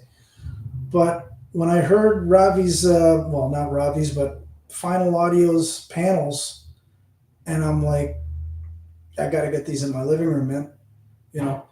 And the thing is, why I've never gone Martin Logan or Magnapan is actually paying for them is now, Prio, you can actually call me on my bullshit on this. I've heard the horror stories about Maggie's delaminating, the magnets oxidizing, the wire, or the conductor wire getting corroded, but supposedly the Mylar, the older it is, supposedly the better it is because it gets stretched more over the years. That's what I learned in the Maggie video that OCD Mikey did, the two-parter. And that's what scared me off of those panels, right? I mean, I got the Koss electrostatic panels or the electrostatic headphones, and I love them. And with the Black Ice Audio Aries DAC preamp, those things actually have bass coming out of them. See, Prio knows his shit for sure, man. And so that's why I avoided those panel speakers like the plague. Martin Logan, there's a guy in our club, he's got a pair of Martin Logans. Well, he's got the CLS panels for his front speakers, but then he relocated his hybrid Maggies, the little ones, I forget what model number they are, to surrounds. And I heard his setup. It's not bad, right? There's no room treatment, but it still sounds pretty good. All right, well, he brings the surround hybrids over for an event. Greg, you remember when we had the CD versus LP playback event where we took your $300 project, put my $2,000 cartridge, hooked up a $2,000 phono preamp with a $500 ribbon cable that Dave Hortland lent us, right? So, our friend John did the right thing. He brought over his panel speakers. We said, okay, cool. So we're going to have high resolution and all this. I had the Class D amps there with the power supply, and one channel kept shutting down. What the fuck? There was enough charge in the capacitors that the music was still playing even when the amp kept shutting down. And I'd have to turn it off, turn it back on again. I did have a backup amp, but that wasn't the point. Another guy comes over to me quietly and he says, Joe, I think his panel's got a short in it. So what do you mean? I don't know nothing about Martin Logan's, right? He says, well, Martin Logan's, the panels will sometimes short if there's oxidation and shit like that. I said, really? I don't know. But it made sense. Then I did some digging online, And sure as shit, Martin Logan's, if they're in the wrong climate, the panels will start to oxidize and they'll start arcing, right? And yeah, again, I didn't have any experience with that shit, but now that I do. So why did I go with the final audio speakers? Because they're not using any metal internally.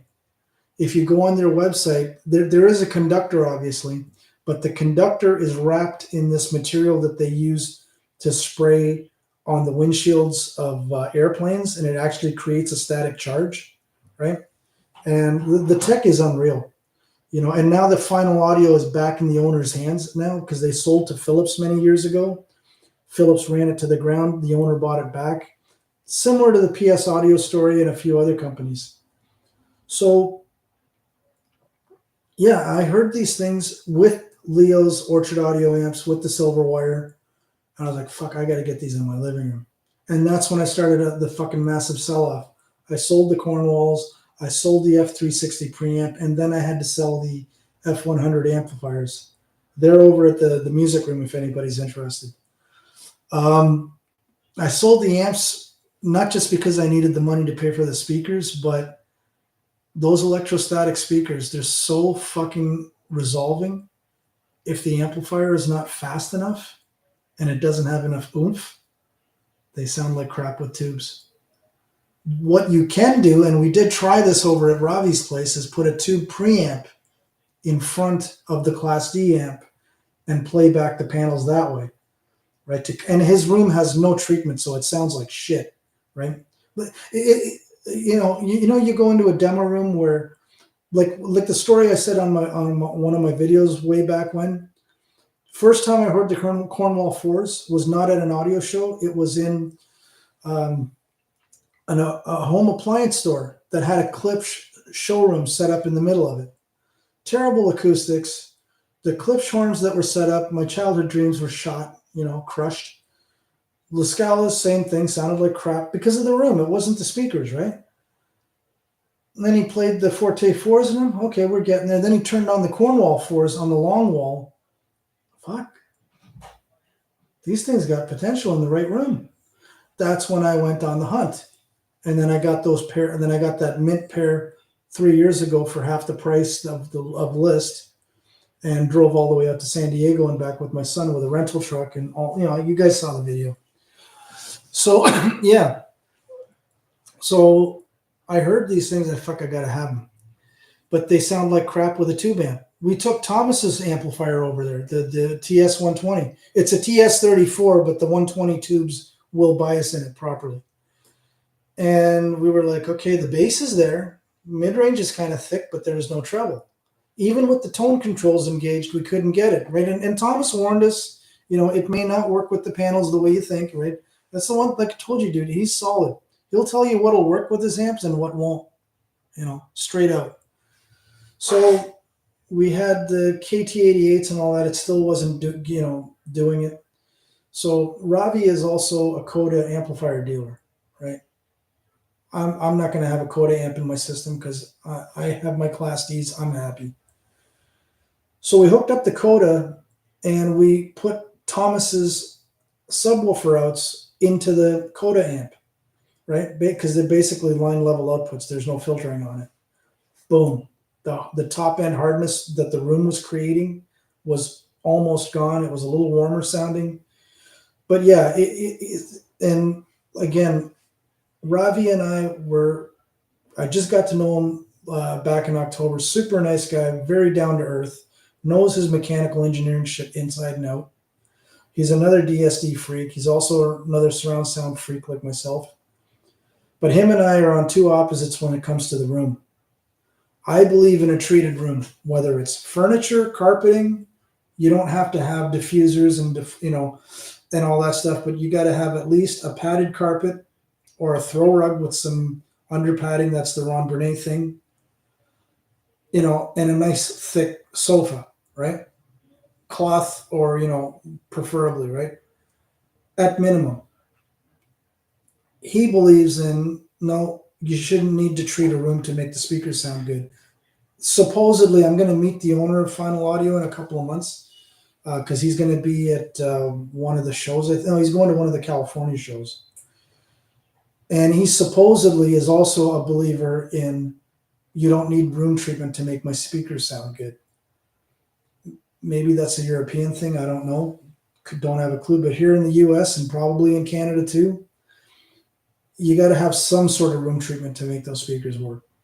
You know. Oh, dude, you've got a Coda? Nice. So Ravi's got the Coda 8. And it's a nice amp. I'm not saying, but it's 60 fucking pounds, man. Fuck that. You know, I'll take Leo's 20-pound Orchard Audio with a tube preamp and the silver wire over the fucking Coda any day, man. The Coda is great. I'm not saying it's a bad amplifier. It's a great amp, but 60 fucking pounds, dude. I think yours is the smaller one, right? But yeah, they're a great sounding amplifier, and you know, it's what can I say? You know, Ravi is like telling me, no, you got to rethink your amplifier strategy. I'm like, fuck that, dude. I've been using these Class D amps for the last 4 years, actually going on 5 because I had the Little Star Crimson. Yeah, it's a heavy fucking amp, Prio. Fuck that shit, dude. I'm 55. I'm gonna be 56 this year. I'm not doing any more heavy lifting unless I fucking have to. Yeah. Have you heard the Orchard Audio amplifier, Prio?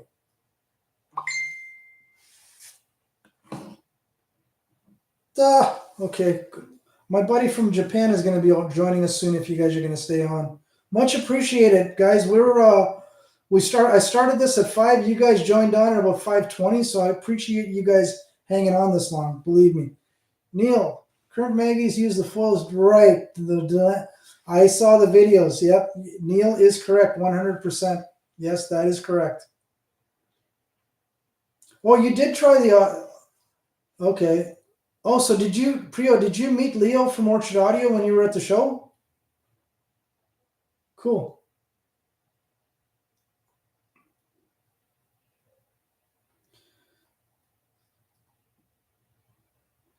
Oh, man. So, yeah, my whole thing is, and I said this to Ravi, and I've said this to people in our club, I'm a technology guy first. You know, I'm a geek, right? You know, I bought a CD player back in 1987, Globe discount, downtown Hamilton. Bought it on layaway, right? And yeah, Leo's cool. He's chilled out a lot more over the years. Yep, amps made in Canada, bro, but designed in America, bro. You know, designed in New Jersey, made in Canada. Damn right. And well, you know what though? Leo only allows Canadians to build his amps, right? Because I was building them down here for a while, right? And Leo and I call Leo and I were a happy divorce.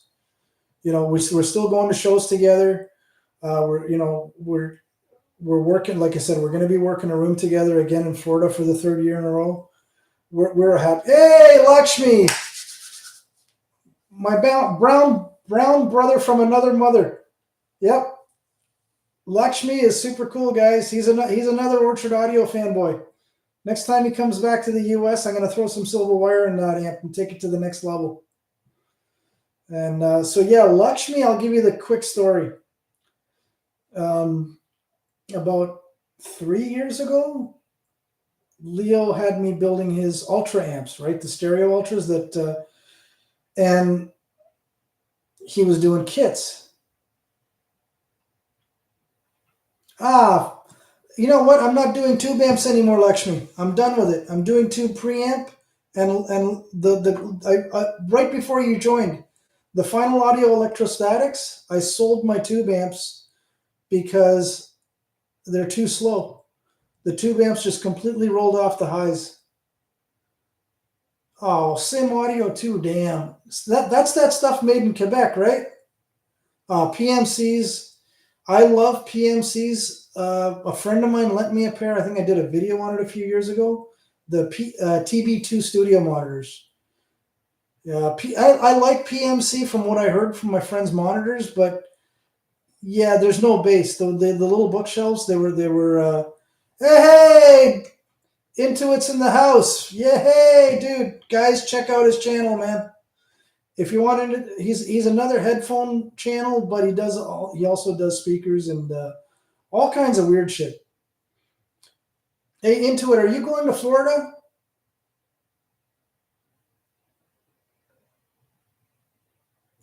Yeah, Intuit is another Phoenix dude. So he was a huge help to me at the Dack It Out event. Huge help. Ah, sucks, man.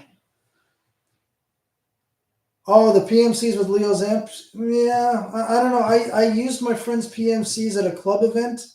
We were evaluating Leo's old DAC against his new DAC, right? Because his old DAC was the Burr Brown, which is still pretty good, right? I actually, Leo gave me the AKM version for helping him out at the Florida show last year.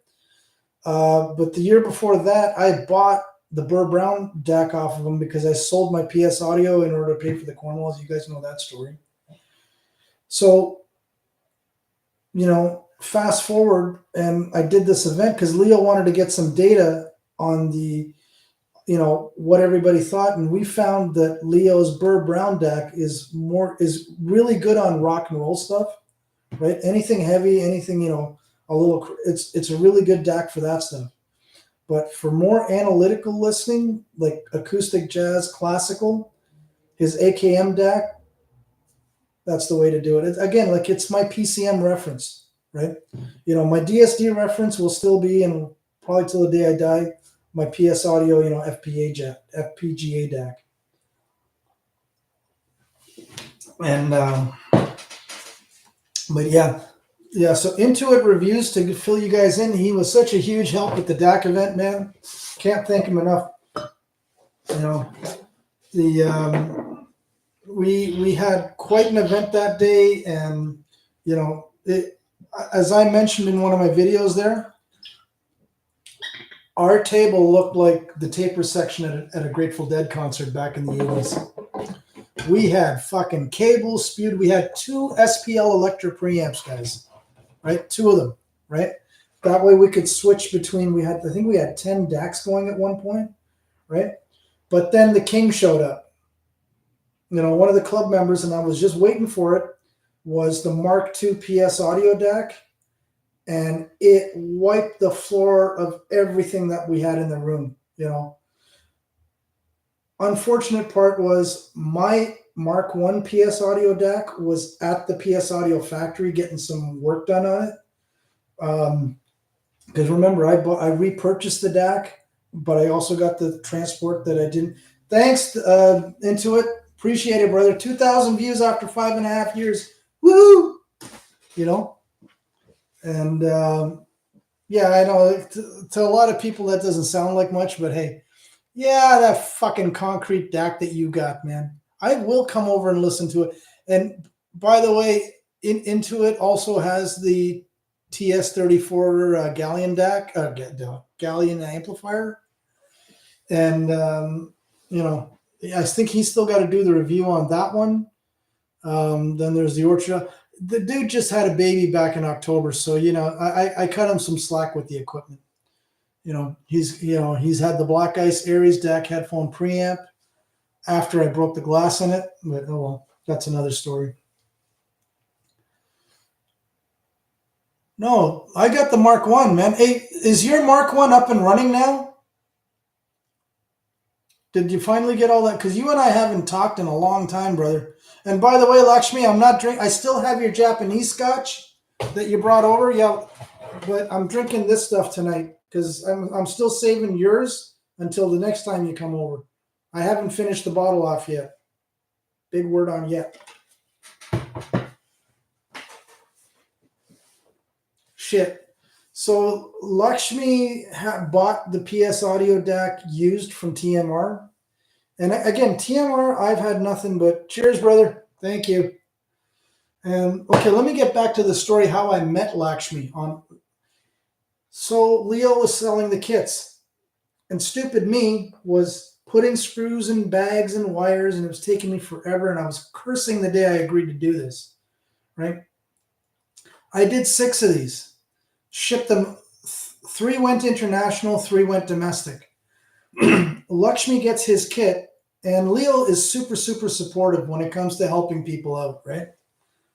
Well, I forgot a couple of screws.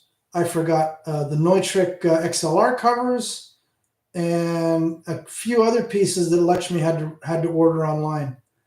And again, because this is an international shipment, it's cheaper for him to buy the stuff and we reimburse him or whatever, right? Than to us have to actually ship little pieces of crap. So then after that debacle, I said, okay, from now on, when a customer wants a kit, I'm going to build the fucking amp chassis, bolt everything in, including the amp modules, throw the fucking wire that the customer needs in the chassis, 20 minutes, and they've got audio. And they've saved about $500-600 over buying a fully assembled version, right? So all of a sudden, and I told Leo about this, right? It's all good. Oh, sweet. I see Intuit reviews. See, Intuit gets all this weird, funky shit, man. But it sounds good. I mean, he's got all the Wolf Audio stuff at his place, and it's impressive. Really, really impressive. And the horn loaded corner sub, man, that's a classic. So I basically, the word got out. Hey man, if you want a good deal on an Orchard amp, just order the kit. The dude puts the mechanicals together for you, and all you got to do is wire it up, and you're off to the races.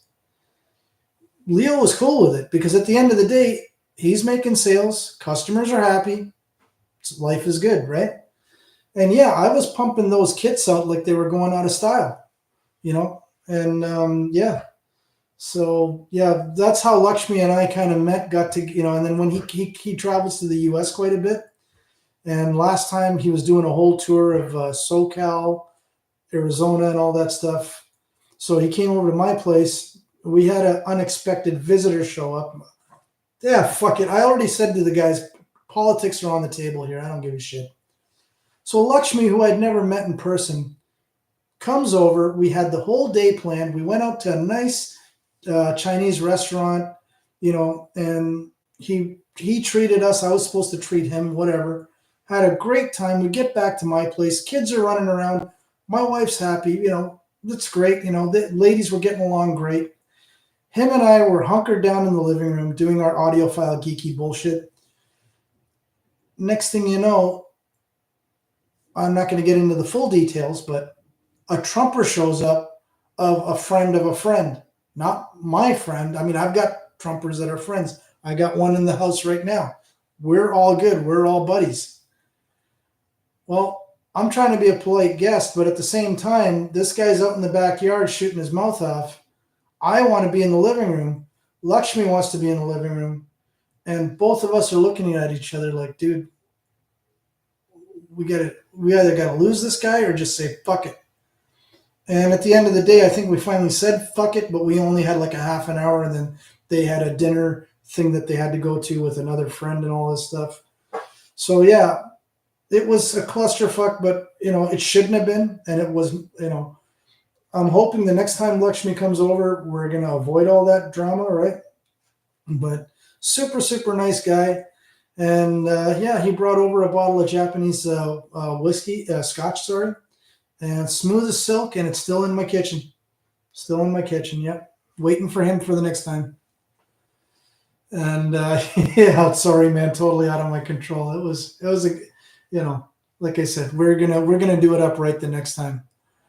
And yeah, I mean, like I said, and like I said, Intuit reviews, super, another super cool guy. And again, I'm not going to get into the reasons, but I like the fact that he's got this on-screen persona, right? If he's not wearing a mask, he's doing background stuff. And at the end of the day, you look at his intro production quality, it's off the fucking charts, man. It's the coolest intro I've seen on YouTube, but I keep thinking one of these days I'm going to do an intro one of these days, kind of like Steve Guttenberg has, right? I used to play keyboards, guys. I used to when I was a kid. Then I saw Emerson, Lake and Powell in 1986, Massey Hall. Then I said, son, stay in school, go to Mohawk College, get your degree. You're not fucking them. You'll never be them, you know. And yeah. So yeah, I'm a big, huge ELP fan. Genesis, all that prog rock stuff from the '70s, man. If you guys ever get a chance, go on the Drumeo channel on YouTube. There's a 2-hour documentary with Phil Collins. Like, it's a full interview. His son Nick is in there, and Phil basically lays it all down, man. It's all about his drumming. It's got fuck all to do with his solo career, other than the drumming that he did in his solo career. And it's just an awesome, awesome insight, right?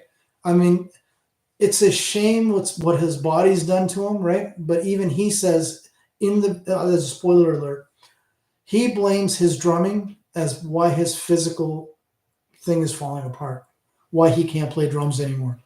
Another one was like that, rest in peace, was Neil Peart. That Rush 40 tour just about physically killed him because Alex, and when these guys were at their peak, they were at their peak. I mean, I'm what I call a Pepsi generation, prog rocker. So I hated the music of the 1980s. It was total shite, right? I'm not a Prince guy. I'm not a Michael Jackson guy, although I like Off the Wall, right? But when all that shite was out in the 1980s and I couldn't stand it, new wave and fucking alternative bullshit, guy turned me on to, I knew Yes from Owner of a Lonely Heart. Guy turns me on, you gotta listen to Fragile, man, Close to the Edge, Pink Floyd, yeah, Dark Side of the Moon, you gotta listen to metal. And we were in like the 10th grade, right? And I'm like, fuck, this is where it's at, right? A friend of mine lent me Seconds Out of maybe a couple of years before that. So I didn't know about the Peter Gabriel stuff until he lent me, Seconds Out. And I said, I don't remember these being Phil Collins Genesis.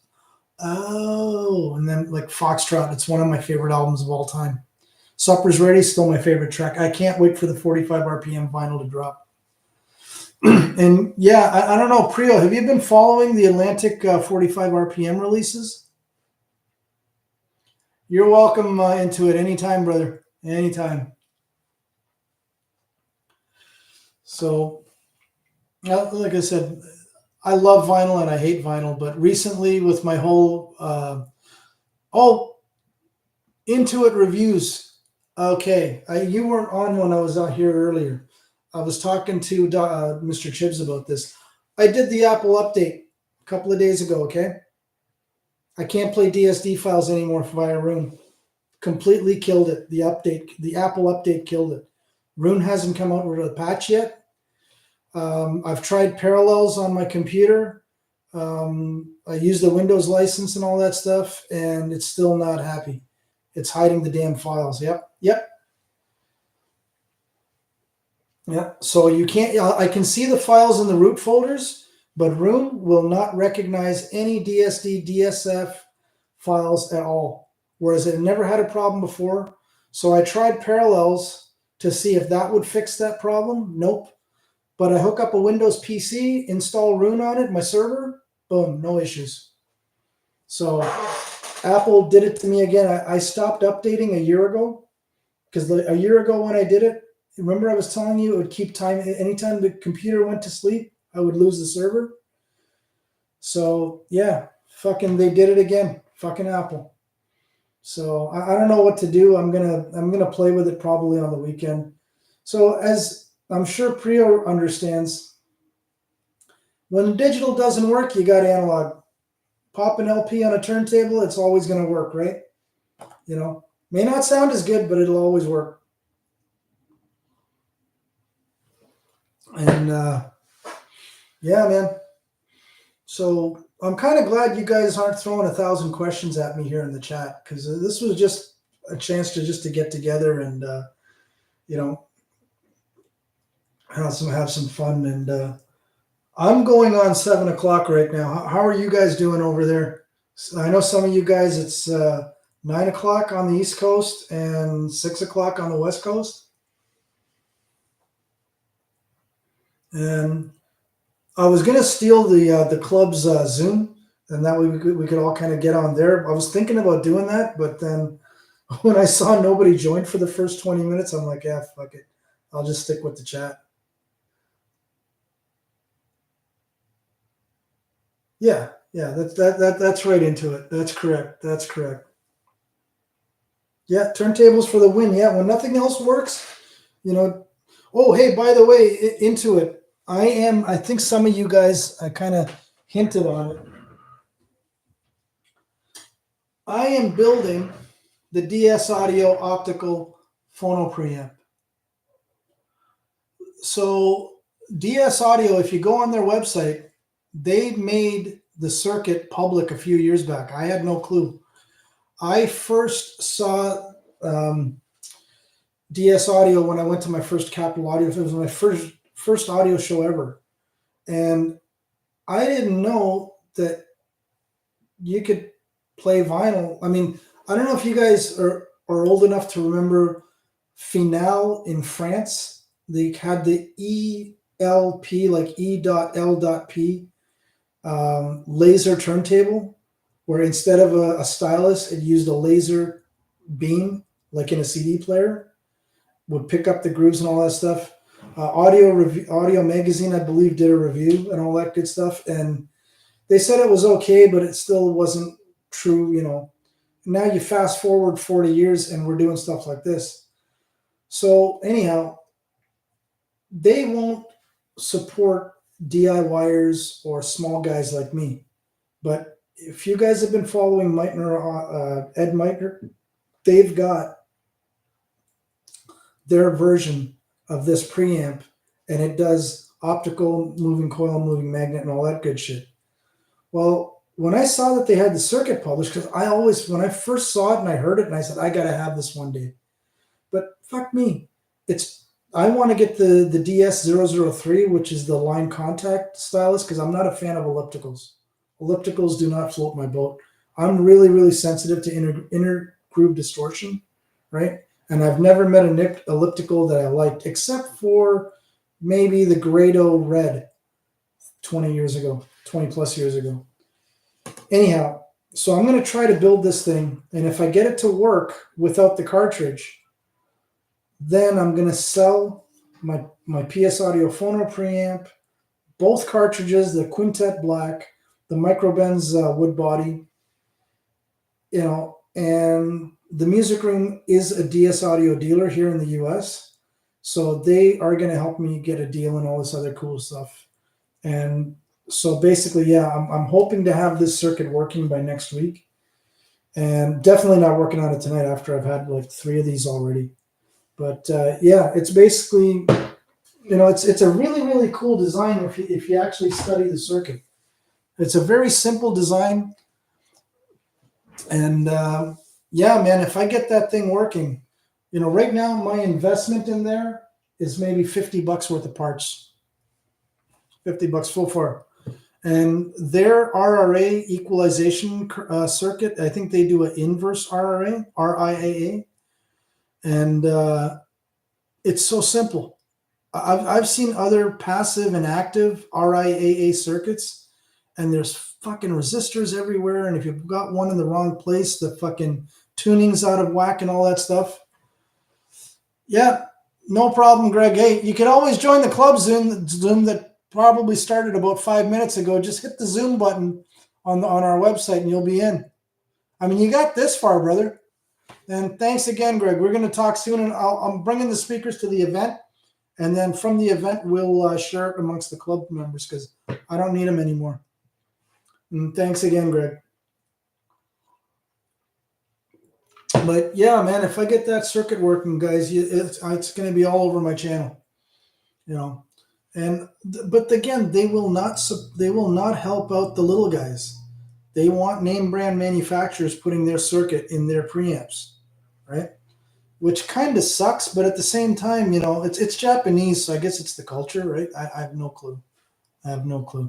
Hey, Dave, I'm flying out to Tampa Thursday. Dude, I lost your email. Thank you for chiming in, dude. I'm not shutting this thing down, by the way.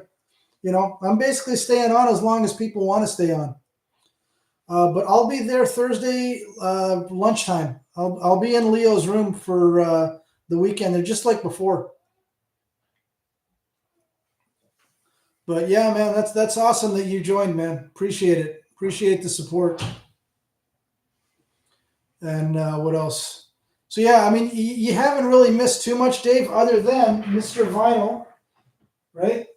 I was just bullshitting. Well, not bullshitting, but I'm building the DS audio circuit. If I get this thing working based on the schematic that's on their website, right? I'm selling the PS Audio Phono preamp, the Ortofon Quintet Black, and the Micro Audio wood body cartridge. All that's going to TMR.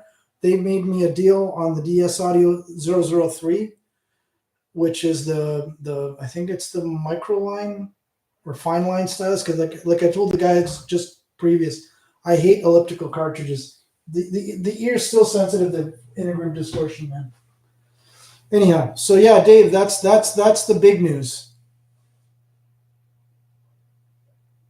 Yeah, no. Intuit Reviews told me the story. I'm not going to make it public here, but no, brother. If I want, I got the Orchard Audio, Black Ice Audio. Zeus will be there. Yes. So Dave, as you probably already know, Leo came out with that killer headphone amplifier, right? That was a partnership product between him and Zeus. So Leo built it, Zeus voiced it, and Zeus has the review of the amp on his channel right now. And yes, it will be down. It's I don't know. Leo's not premiering it in Florida. He told me. I think it's definitely going to be at Expona. And yes, I am going to Expona this year, even though I skipped it last year. Yeah, unfortunately, it's not being because I don't think Florida does a headphone room or ear gear room properly, the way Expona does and the way Capital Audio does, right? And oh, you're going okay. You're going to Expona. Damn. So the video me too. Okay, I got it. And oh, cool. So okay, cool. So I guess the YouTube the YouTubers are going to be invading Expona this year as well. Cool.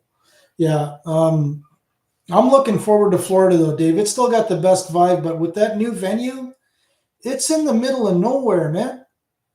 Like Leo rented a car, so at least we have a vehicle, so we're not at the mercy of Lyft and sorry, Lyft and Uber. See, I'm already on my third drink, Dave, so it's all good.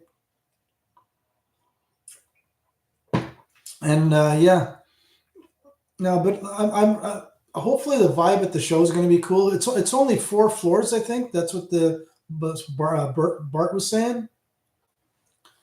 And one thing though, I wish they would do like they do at Expona. Like if we had like a YouTubers roundtable, and forget about me, but like you're more of a local guy that everybody knows, right? It would be nice if they would give some of the YouTubers, even us smaller guys, like give us like an hour or a half an hour, because some of these seminars, they're dry and dull as hell, man.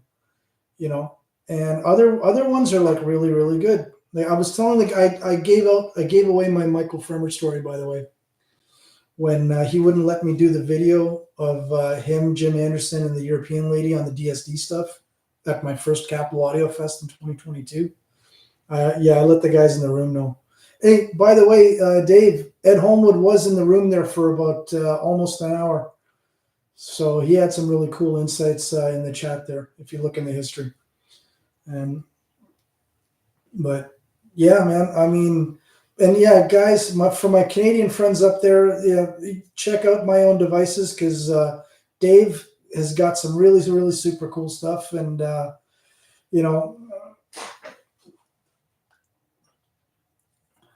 Priyo, if you're another turntable head, check out Dave's channel, because he's another one of us, and he's also a Maggie guy. So there you go.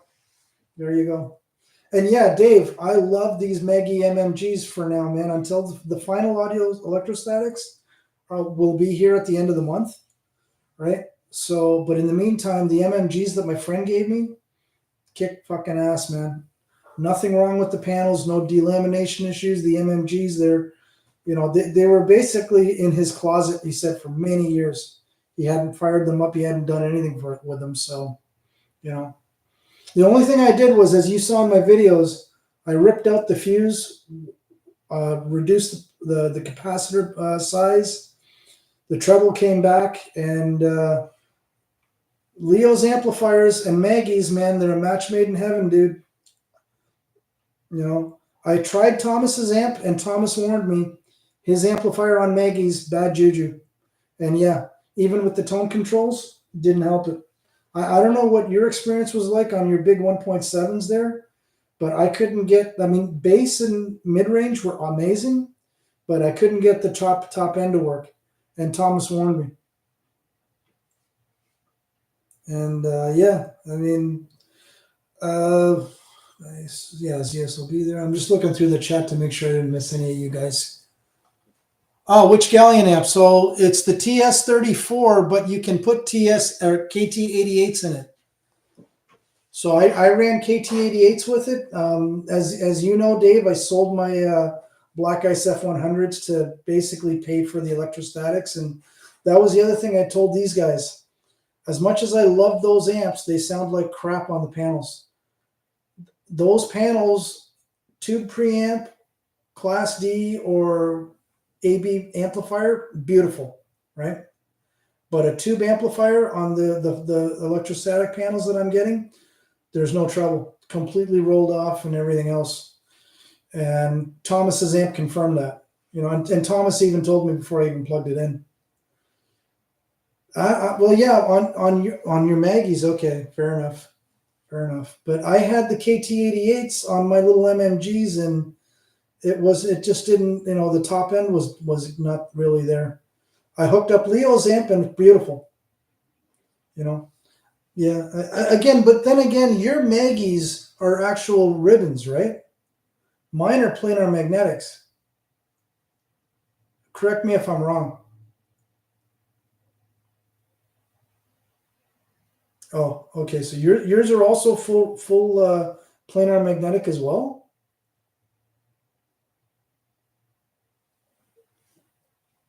Quasi ribbon, yeah. The tweeter is a ribbon, right? But the MMGs are not. The tweeters in the MMG is a planar magnetic up and down. And remember that the MMG, kind of like the LRS, is a two-way. Yeah, yours is a three-way. That's correct. Yeah. Because a friend of mine, my recording engineer friend Ben, he's got the 1.7s as well.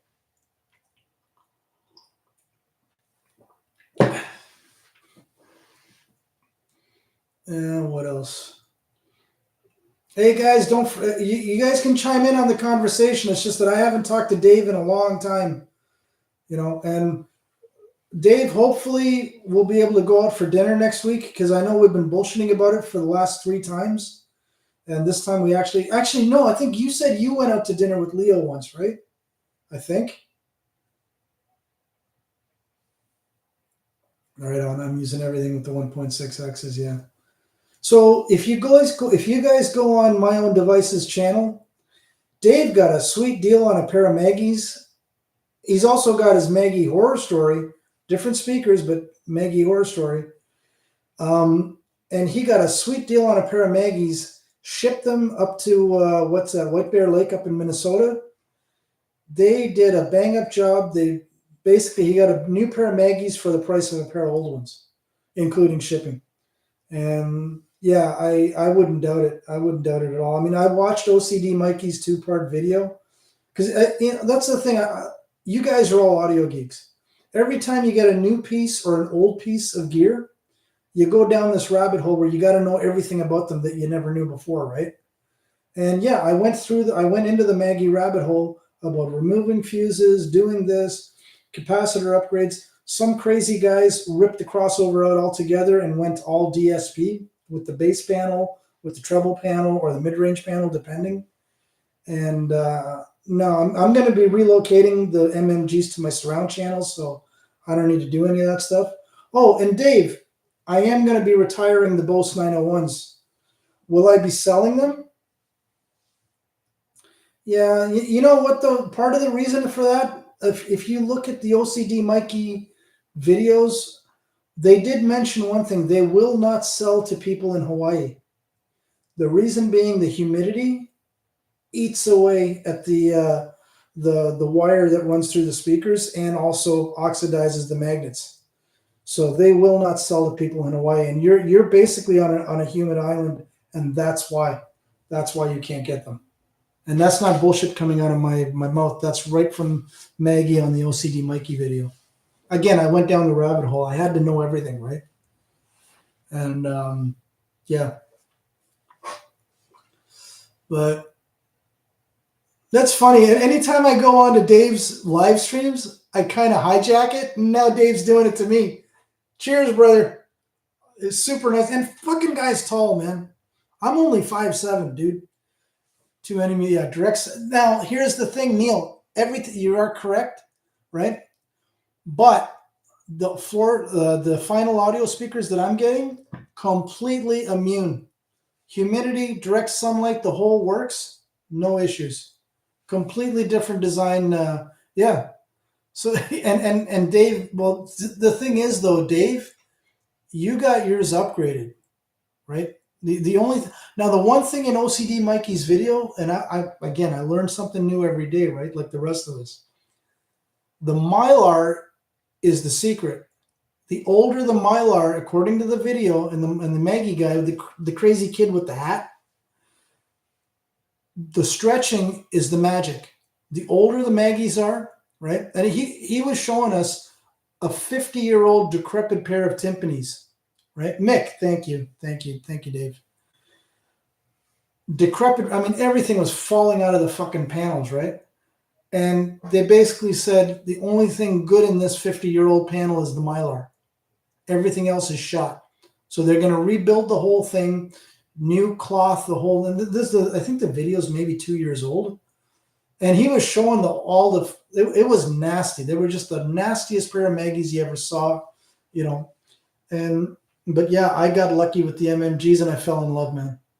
You know, again, Dave, earlier on, I kind of chimed in why I went for the Cornwalls instead of the Maggies or the Martin Logans. I heard the horror stories, delamination, oxidation.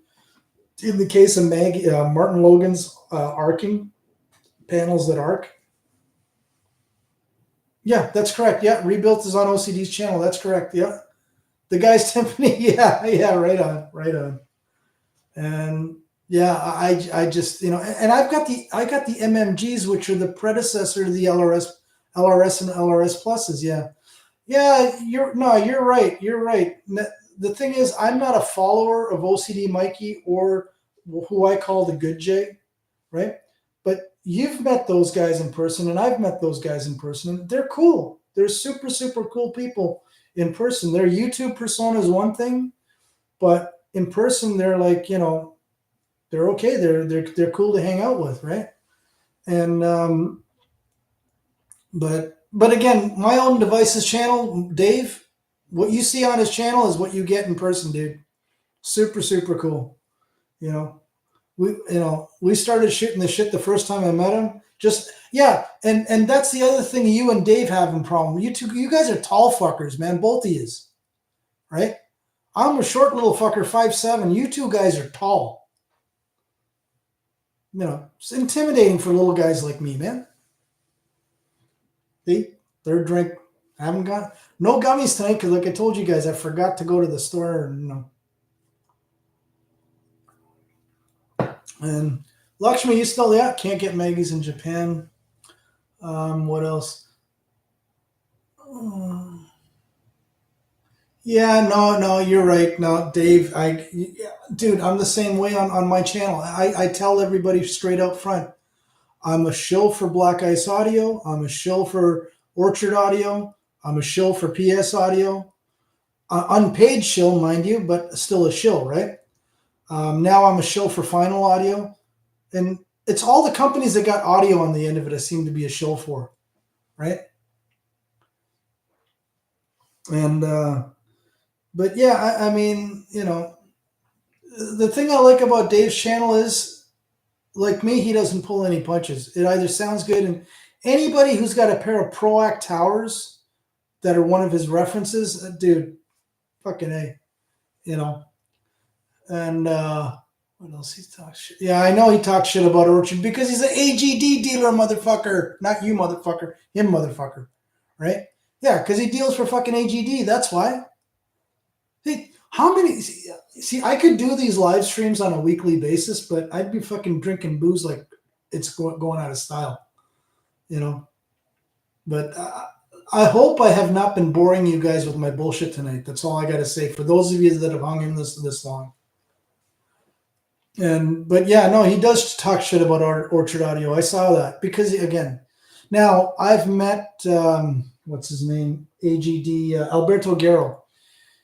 Yeah, he can come across a bit condescending, right? You know, but at the same time, his prices are unreal. Yeah, exactly. Snooze.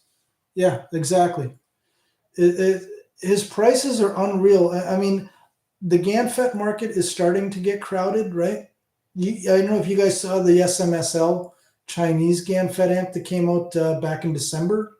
I think it's like 100 watts per channel. Or it's not much, but you know, I mean, it's a cool looking chassis. I don't know how it sounds, but you guys know that I've always shit on Chinese products, even though Black Ice Audio boards are made in China, designed in the U.S., final assembly in the U.S. So you know, there's a bit of give and take there, right? But yeah, a lot of guys. My buddy there, the plastic. What the hell is Greg's handle? Where the fuck is it? Holy Grail Resin University. He already left because he's got to go. Yeah, I watched the audio shrink. The Canadian dude. Yeah, he's cool. Unlike there's a certain Asian dude in Toronto that we're. Speaking of audio nerds, any audio nerds have the opinions about shunt versus?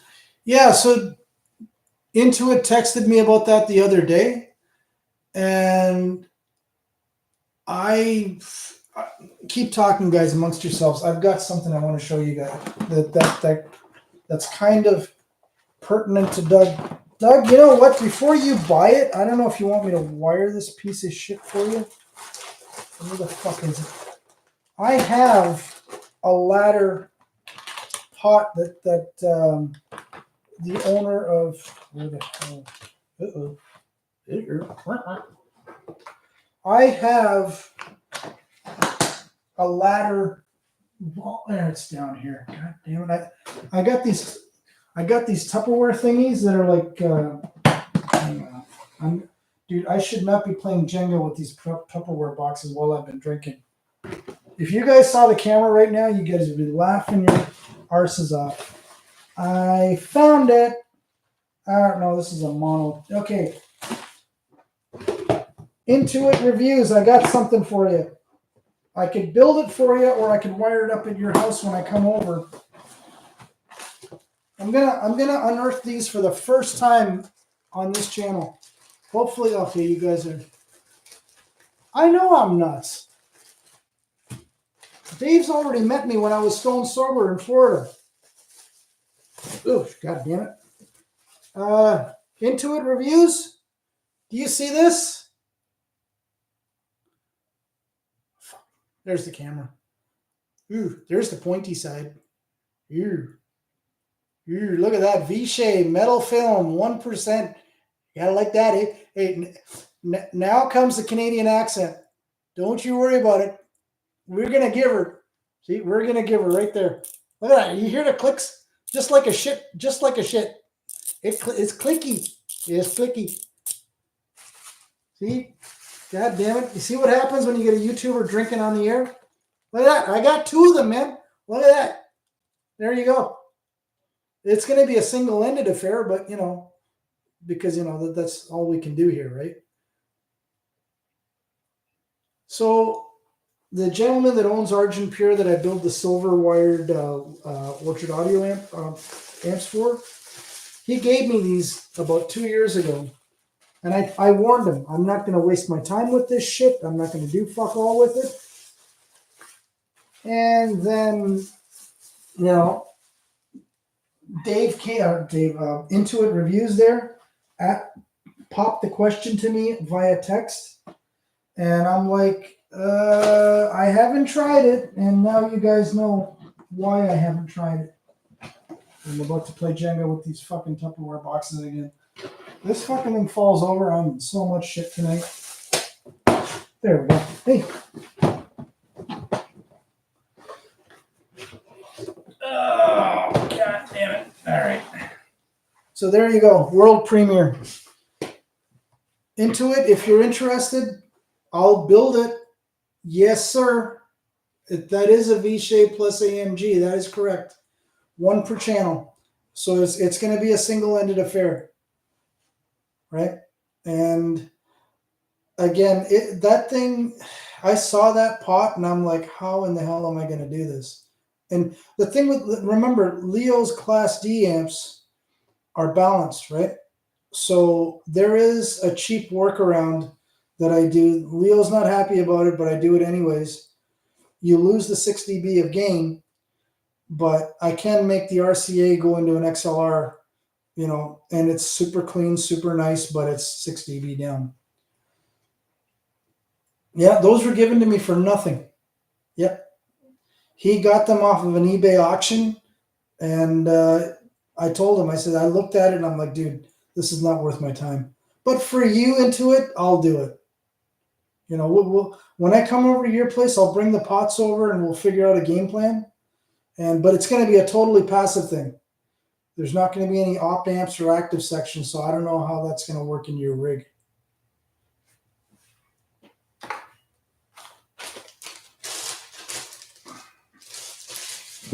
And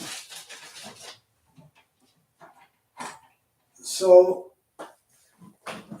hey, cool. Now, Dave didn't hijack it. Intuit did. Cool. I like it. Yeah. So, Dave, I did text Thomas, and he couldn't make the live stream. He did make the live stream 2 years ago when I hit 1,000 viewers, right? Because he's driving right now. And I was telling these guys, Thomas is really, really, he's good people, man. He's been really, really good to me. And I've tried to do my best to keep his stuff, going down here in the States. And it's if any of you guys are curious, when I did that video with his recommendations on editing and all the other stuff, that Bose 901 video has over 100,000 views on YouTube. If you go into his most popular YouTube videos, mine are in his top. The one that I did is in his top 10. His most popular video on his channel was one of his first ones on the Bose Acoustimas. No shit. Yeah, no. I did meet Thomas in person. This was at Expona 2023, and we were supposed to go out for dinner and everything else. I got stuck with the guys in the club. It was a whole shit show, and so I'm hoping to make that up to Thomas the next time. And one of these days, I'm going to cross back to the border and go back to my home and native land there, but not right away. It's like I said, with all the crazy shit that's going on down here in the U.S., it's all good. I'm not worried about it. But yeah, Dave, you missed it. We were talking politics too, and Intuit reviews. Everybody knows where I stand. You know where I stand, so we're all good.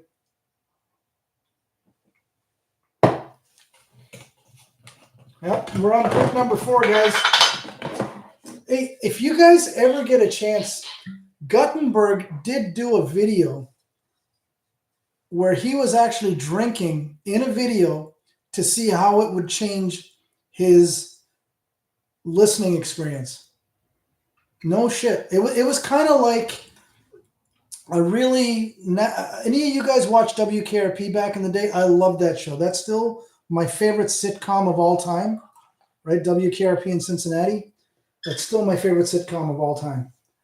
And so, there was that one episode where Johnny was getting shit-faced with Venus, but the more Venus drank, the more shit-faced he got, the more Johnny drank, the less shit-faced he got, the two total opposites, you know.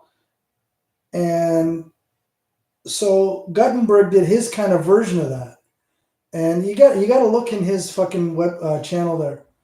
And I thought, oh, this is kind of cool, you know. So, again, like all the other YouTubers, we're all trying different shit.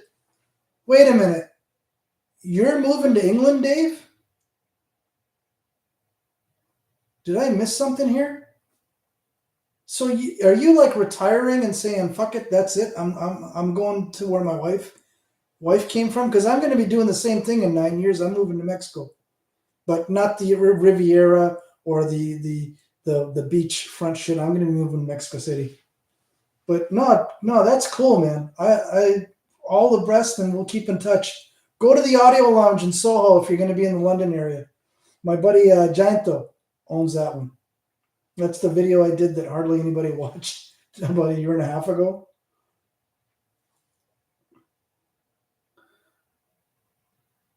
No, good for you, Dave. No, I hope you do it, man. Like I said, my wife and I are doing the same thing. I turned 65. She turned 66. We're moving to Mexico City, and that's it. Which, by the way, has a big vinyl community down there. As nobody watches all the videos that I put thought and effort into, nobody watches the fucking things.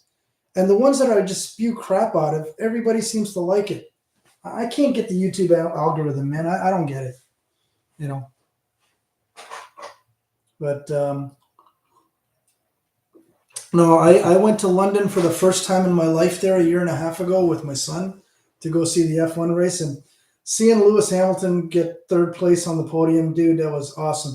You know, hometown track, and with Ferrari, he's gonna beat Schumacher's record.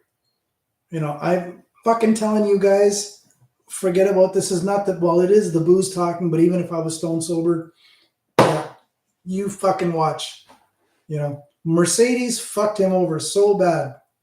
Good for you, Dave. I dude, definitely. That's an awesome idea. But keep the channel going. Don't stop the channel. You know. But yeah, I really hope this is going to be the season. You know. But hijacked. Fuck, I saw into its. Guys, chime in, man. I know Dave and Intuit and I, we've been kind of three YouTubers kind of bullshitting here, and you know, please chime in. You know, any of you guys. You know, I'm so glad I'm not a popular YouTuber that's got like, you know, 100 people in the chat, because I'd go batshit crazy right now. You know, I know Intuit, you're special. I know you're special, dude. I'm special too, but you're special in Mesa. Right. You're 45 minutes from where I am. Hey, Intuit, have you ever watched Scott's YouTube channel down in Tucson? He does vintage audio review. It's a dry channel, but he's got some cool shit on there sometimes, like equipment wise. It's all vintage stuff. He does measurements, he does the repairs and everything else, and he does participate in our Friday night Zooms. And yeah. So, hey, Intuit, if you are available at the end of the month, Thursday, February the 27th, I'm going to be working an event at the club. I'm going to be debuting Luca Chesky's speakers, the little bookshelves with the funky waveguide, as I like to call it.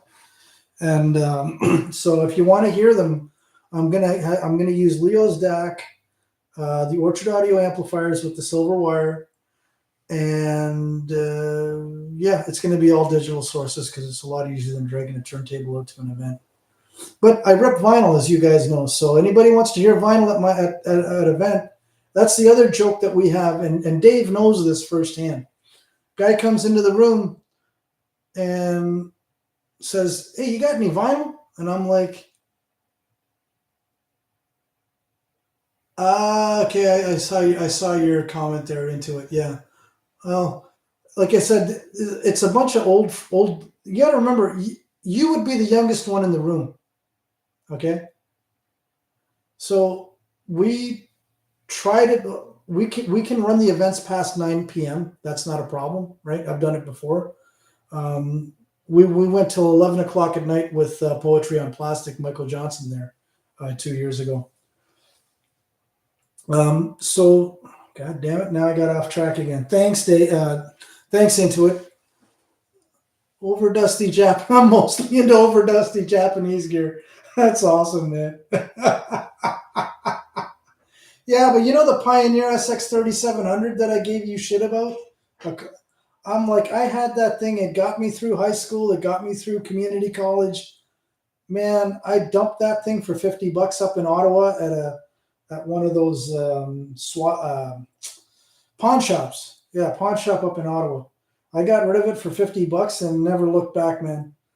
Again, it got me through, but after I got an Adcom GFP 345 preamp with no tone controls and the matching GFA 545 Series 2 amplifier. And Ravi recently at a what was it? The audio video store that I completely screw up all the time. New store that opened up in downtown Ottawa, not Ottawa, in Phoenix. I hate angry drunks. Too bad, dude. It's too late, and you already drank with me, so it's too late now, dude. Yeah, Intuit reviews. Text me when you're done work, right? And I'll tell you if it's going to be worth you coming over or not, right? No, you can hear the chess keys. In fact, okay, put it this way. All right, here's the deal. If after the show nobody borrows them, I'll bring them over to your place. All right, because those things are going to be with Greg, the plastics guy that you saw up in the chat. So getting them for review is not a problem. That's not an issue. Okay, okay, dude, that's taken care of.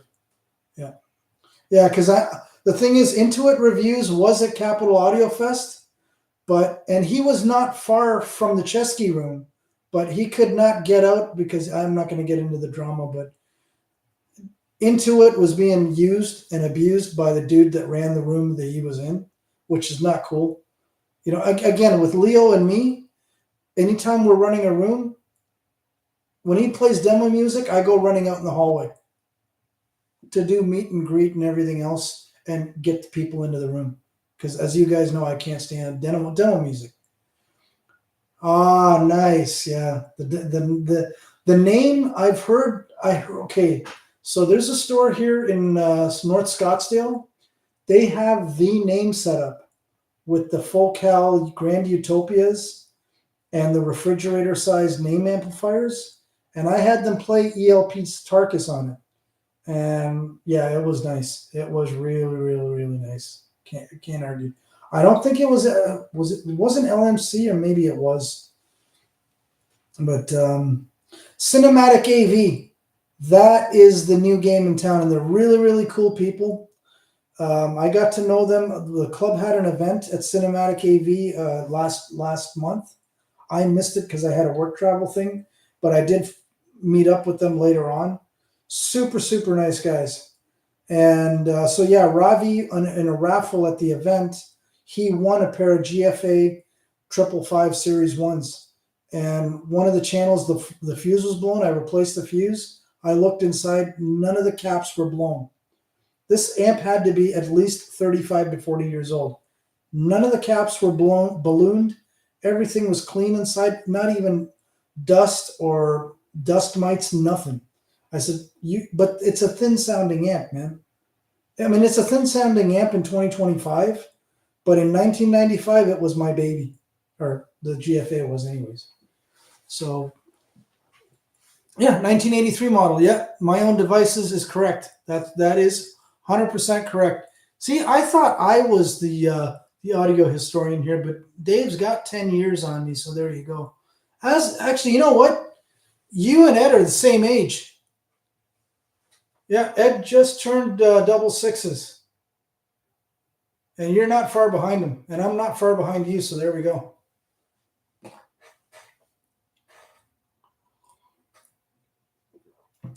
You know what though? I do miss my own devices channels Friday nights live streams though.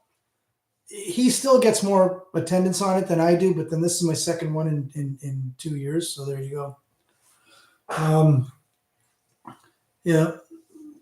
Believe it or not, all you guys, 5 years ago during COVID, you guys know Giles McCoy, his YouTube channel with all the home theater stuff, and then his partner in crime, Michael Anthony. Those guys are cool. Actually, I used to participate in their YouTube live streams, and one time they actually let me get on camera. Problem is, you can't swear, right? They don't like when you swear. I can't help it, man. I'm from the Hammer.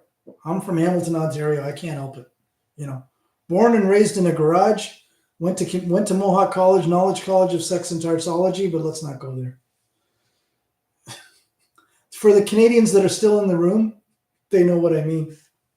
Yeah, Dave and Intuit, we had 3 Canadians in the room, including myself, and 1 American who was my buddy Harry from the West Coast there in Washington State.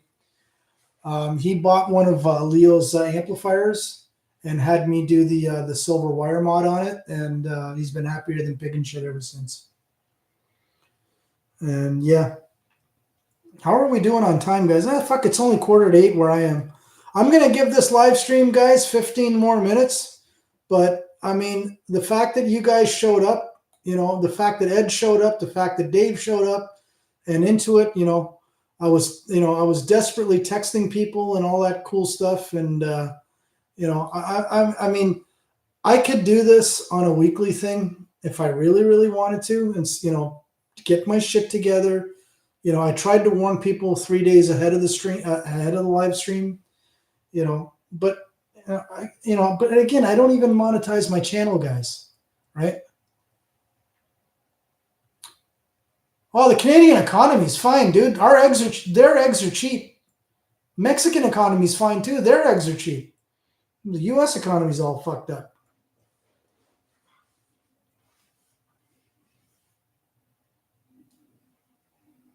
You know, the thing is, Dave and Intuit, you guys are surrounded by brown folk, eh?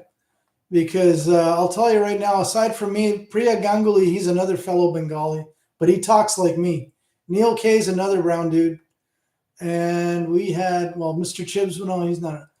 Sam Clubs was there. Who else? Yeah, so my buddy Harry was surrounded by 3 brown guys from Canada at one point. And, you know, now, of course, the more I've been drinking, now I'm slipping into the Canadian accent. Eh? And here's the thing. I see all these Canadian YouTube shorts and bullshit like that. In 51 years of knowing my buddies since kindergarten, 1974, right? We have never said the word ripper. Never. In 51 years of friendship, right? I've never said the word ripper. Okay?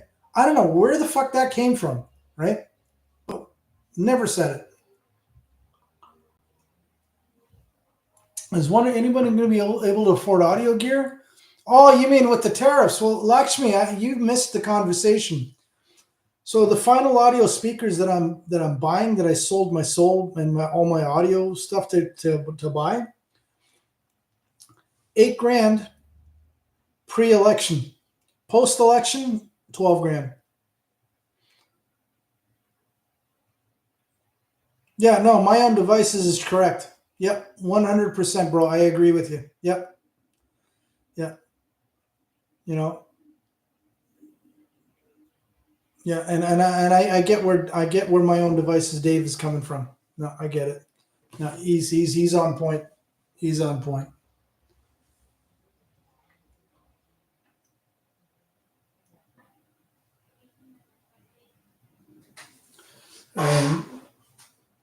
Yeah, the one thing I miss with the Cornwall 4s, I see Dave's comment about the name Nate, 13 watts, beautiful. That's the thing. What I found with the Cornwall 4s when I had them, right? Yeah, no, Intuit Reviews did the same thing that I did with the speakers. Exactly same fucking thing. Exactly. So I missed the horns where I could put a tiny flea watt tube amp on the horns, which I did when Intuit lent me the Musical Paradise with the Ray tubes, right? I put that on the tweeter in the mid range, and I put the Class D amp on the woofer, right? Because as you guys that have heard or had experience with the Orchard Audio amps, not only does it grab your woofer by the balls and not let go, it sounds good, right? And Dave, My Own Devices was one of our early YouTube reviewers that helped get the name out there. And then Zeus just kind of fucking went off the charts, and he's a fucking fanboy. He's a fanboy of both Black Ice Audio and Orchard Audio, like myself. But he's got 400,000 fucking followers now. And I met him. Dave, I did meet him when I was at Capital Audio Fest. You know, the first thing I said to him, I said, "You and I got something in common, dude." He says, "What's that?" We've both blown up Star Crimson, the little amplifiers. I've blown up the big ones too, but the little ones. Yeah, I wouldn't doubt it. I know a British audiophile. I don't know him personally, obviously, and I don't really do anything online with him. But I know when he got his channel started way back when. One of my first comments to him was, "Would you ever consider upgrading the crossovers inside your beloved Pro X?" This is like when he first got started. Ironically, using the same Apple font that I was using, but hey, you know. But that's another good channel. I like. There's Tapas in Toronto, and then there's what is. Ah, shit! I forget British Audiophile's proper name now. The booze is getting to me, but it's all good. But yeah, for you Canadians, right? Check out Tapas's audio channel, TAPAS. He works for High Fidelity and Home Theater and High Fidelity, but he also has his own channel, and he does a lot of budget audiophile stuff, and some stuff that creeps towards the high end, but it's based on whatever he gets his hands on. Super, super nice channel. I hope to meet him either in person at a show, because me going back to Canada anytime soon, not going to happen, but.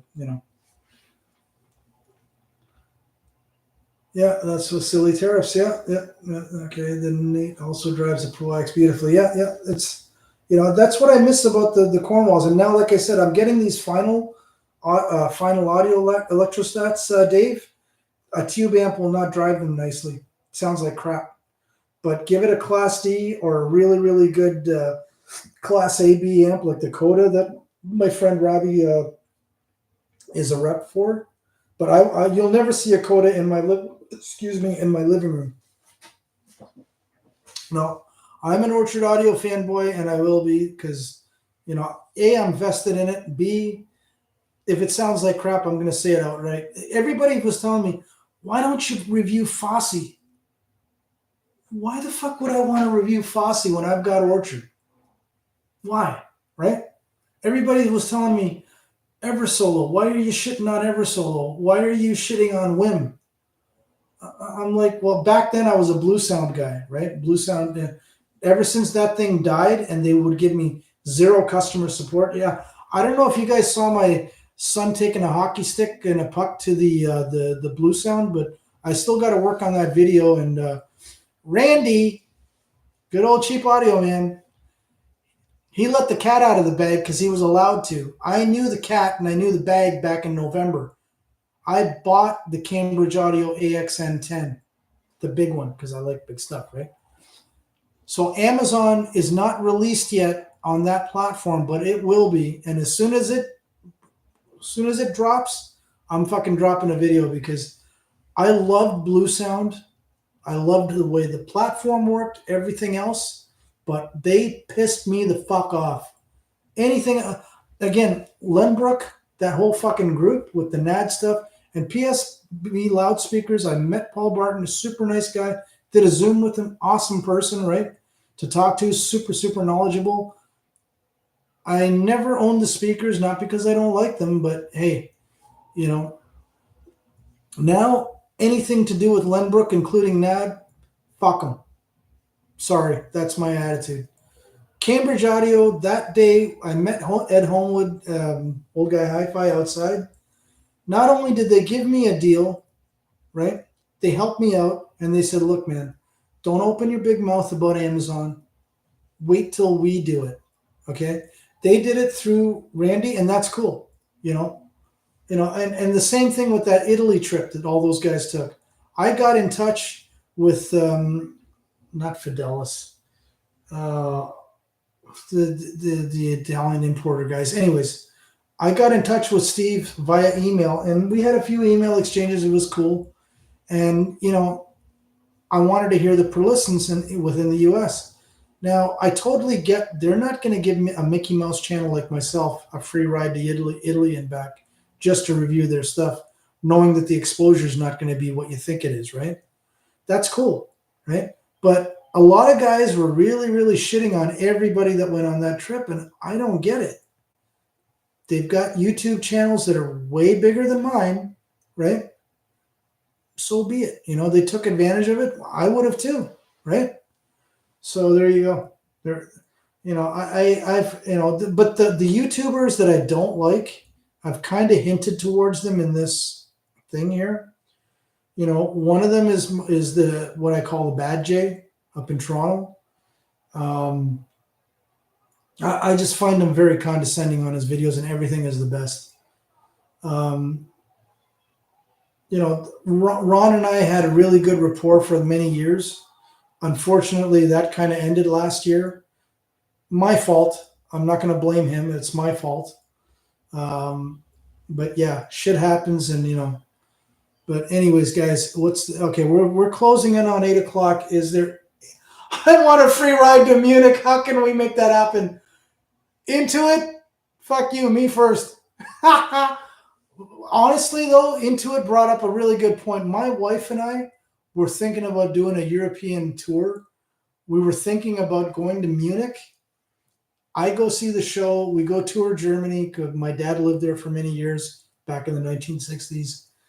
We were gonna tour that. We had this whole grand plan set up. Funds were set aside, everything else. And we were going to go to London and then London back to Phoenix because she'd never been there, right? And I'd already had my experience with my son Abraham the year before. Well, now they're going to the Spain F1 race because they want to see Lewis win that fucking championship, and I don't blame them. I want to see it too. Anyhow, so that whole thing has been kiboshed. What can I tell you? I grew up in Hamilton, okay? I was around all kinds of cultures, so I learned all kinds of weird fucking expressions. And it's I want to go to the Munich show just once in my life. It's not about the audiophile thing, like I told you guys before. It's the social thing,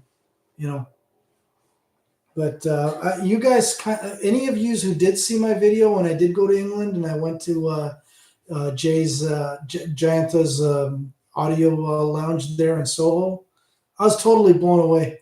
I don't know if Priyo is still on here, but to see another fellow Bengali have a high-end audio shop like that in downtown Soho in London, where the real estate's not cheap, praise, man. That's fucking right. He's living the dream and the nightmare too, as he told me. But yeah, it's all good stuff. But guys, I'm going to let this thing go. I appreciate all of yous joining here. I don't care. 7 people, 6 people, 5 people. The fact that you guys showed up, it's much appreciated. And I'm going to say bye for now. And if you guys want on my YouTube, changed it from community to posts. If you guys want me to do this thing on a regular basis, I'll do it. And I don't care if there's only 5 or 6 people in the room. It's just a chance to shoot the shit with my, subscribers, right? And yeah, I mean, I'm up to 2,000 now, and who knows, a year from now, maybe I'll be up to 3,000 or 2,500, whatever. But it's not about the subscribers. It's about you guys having the same kind of fun, watching and listening to my bullshit on my channel, and me meeting people like Dave through my channel, or Doug, who's local, through my channel. Ed Holmwood, who I met in Chicago. And see you, brother. See you in 5 days, Dave. My own devices.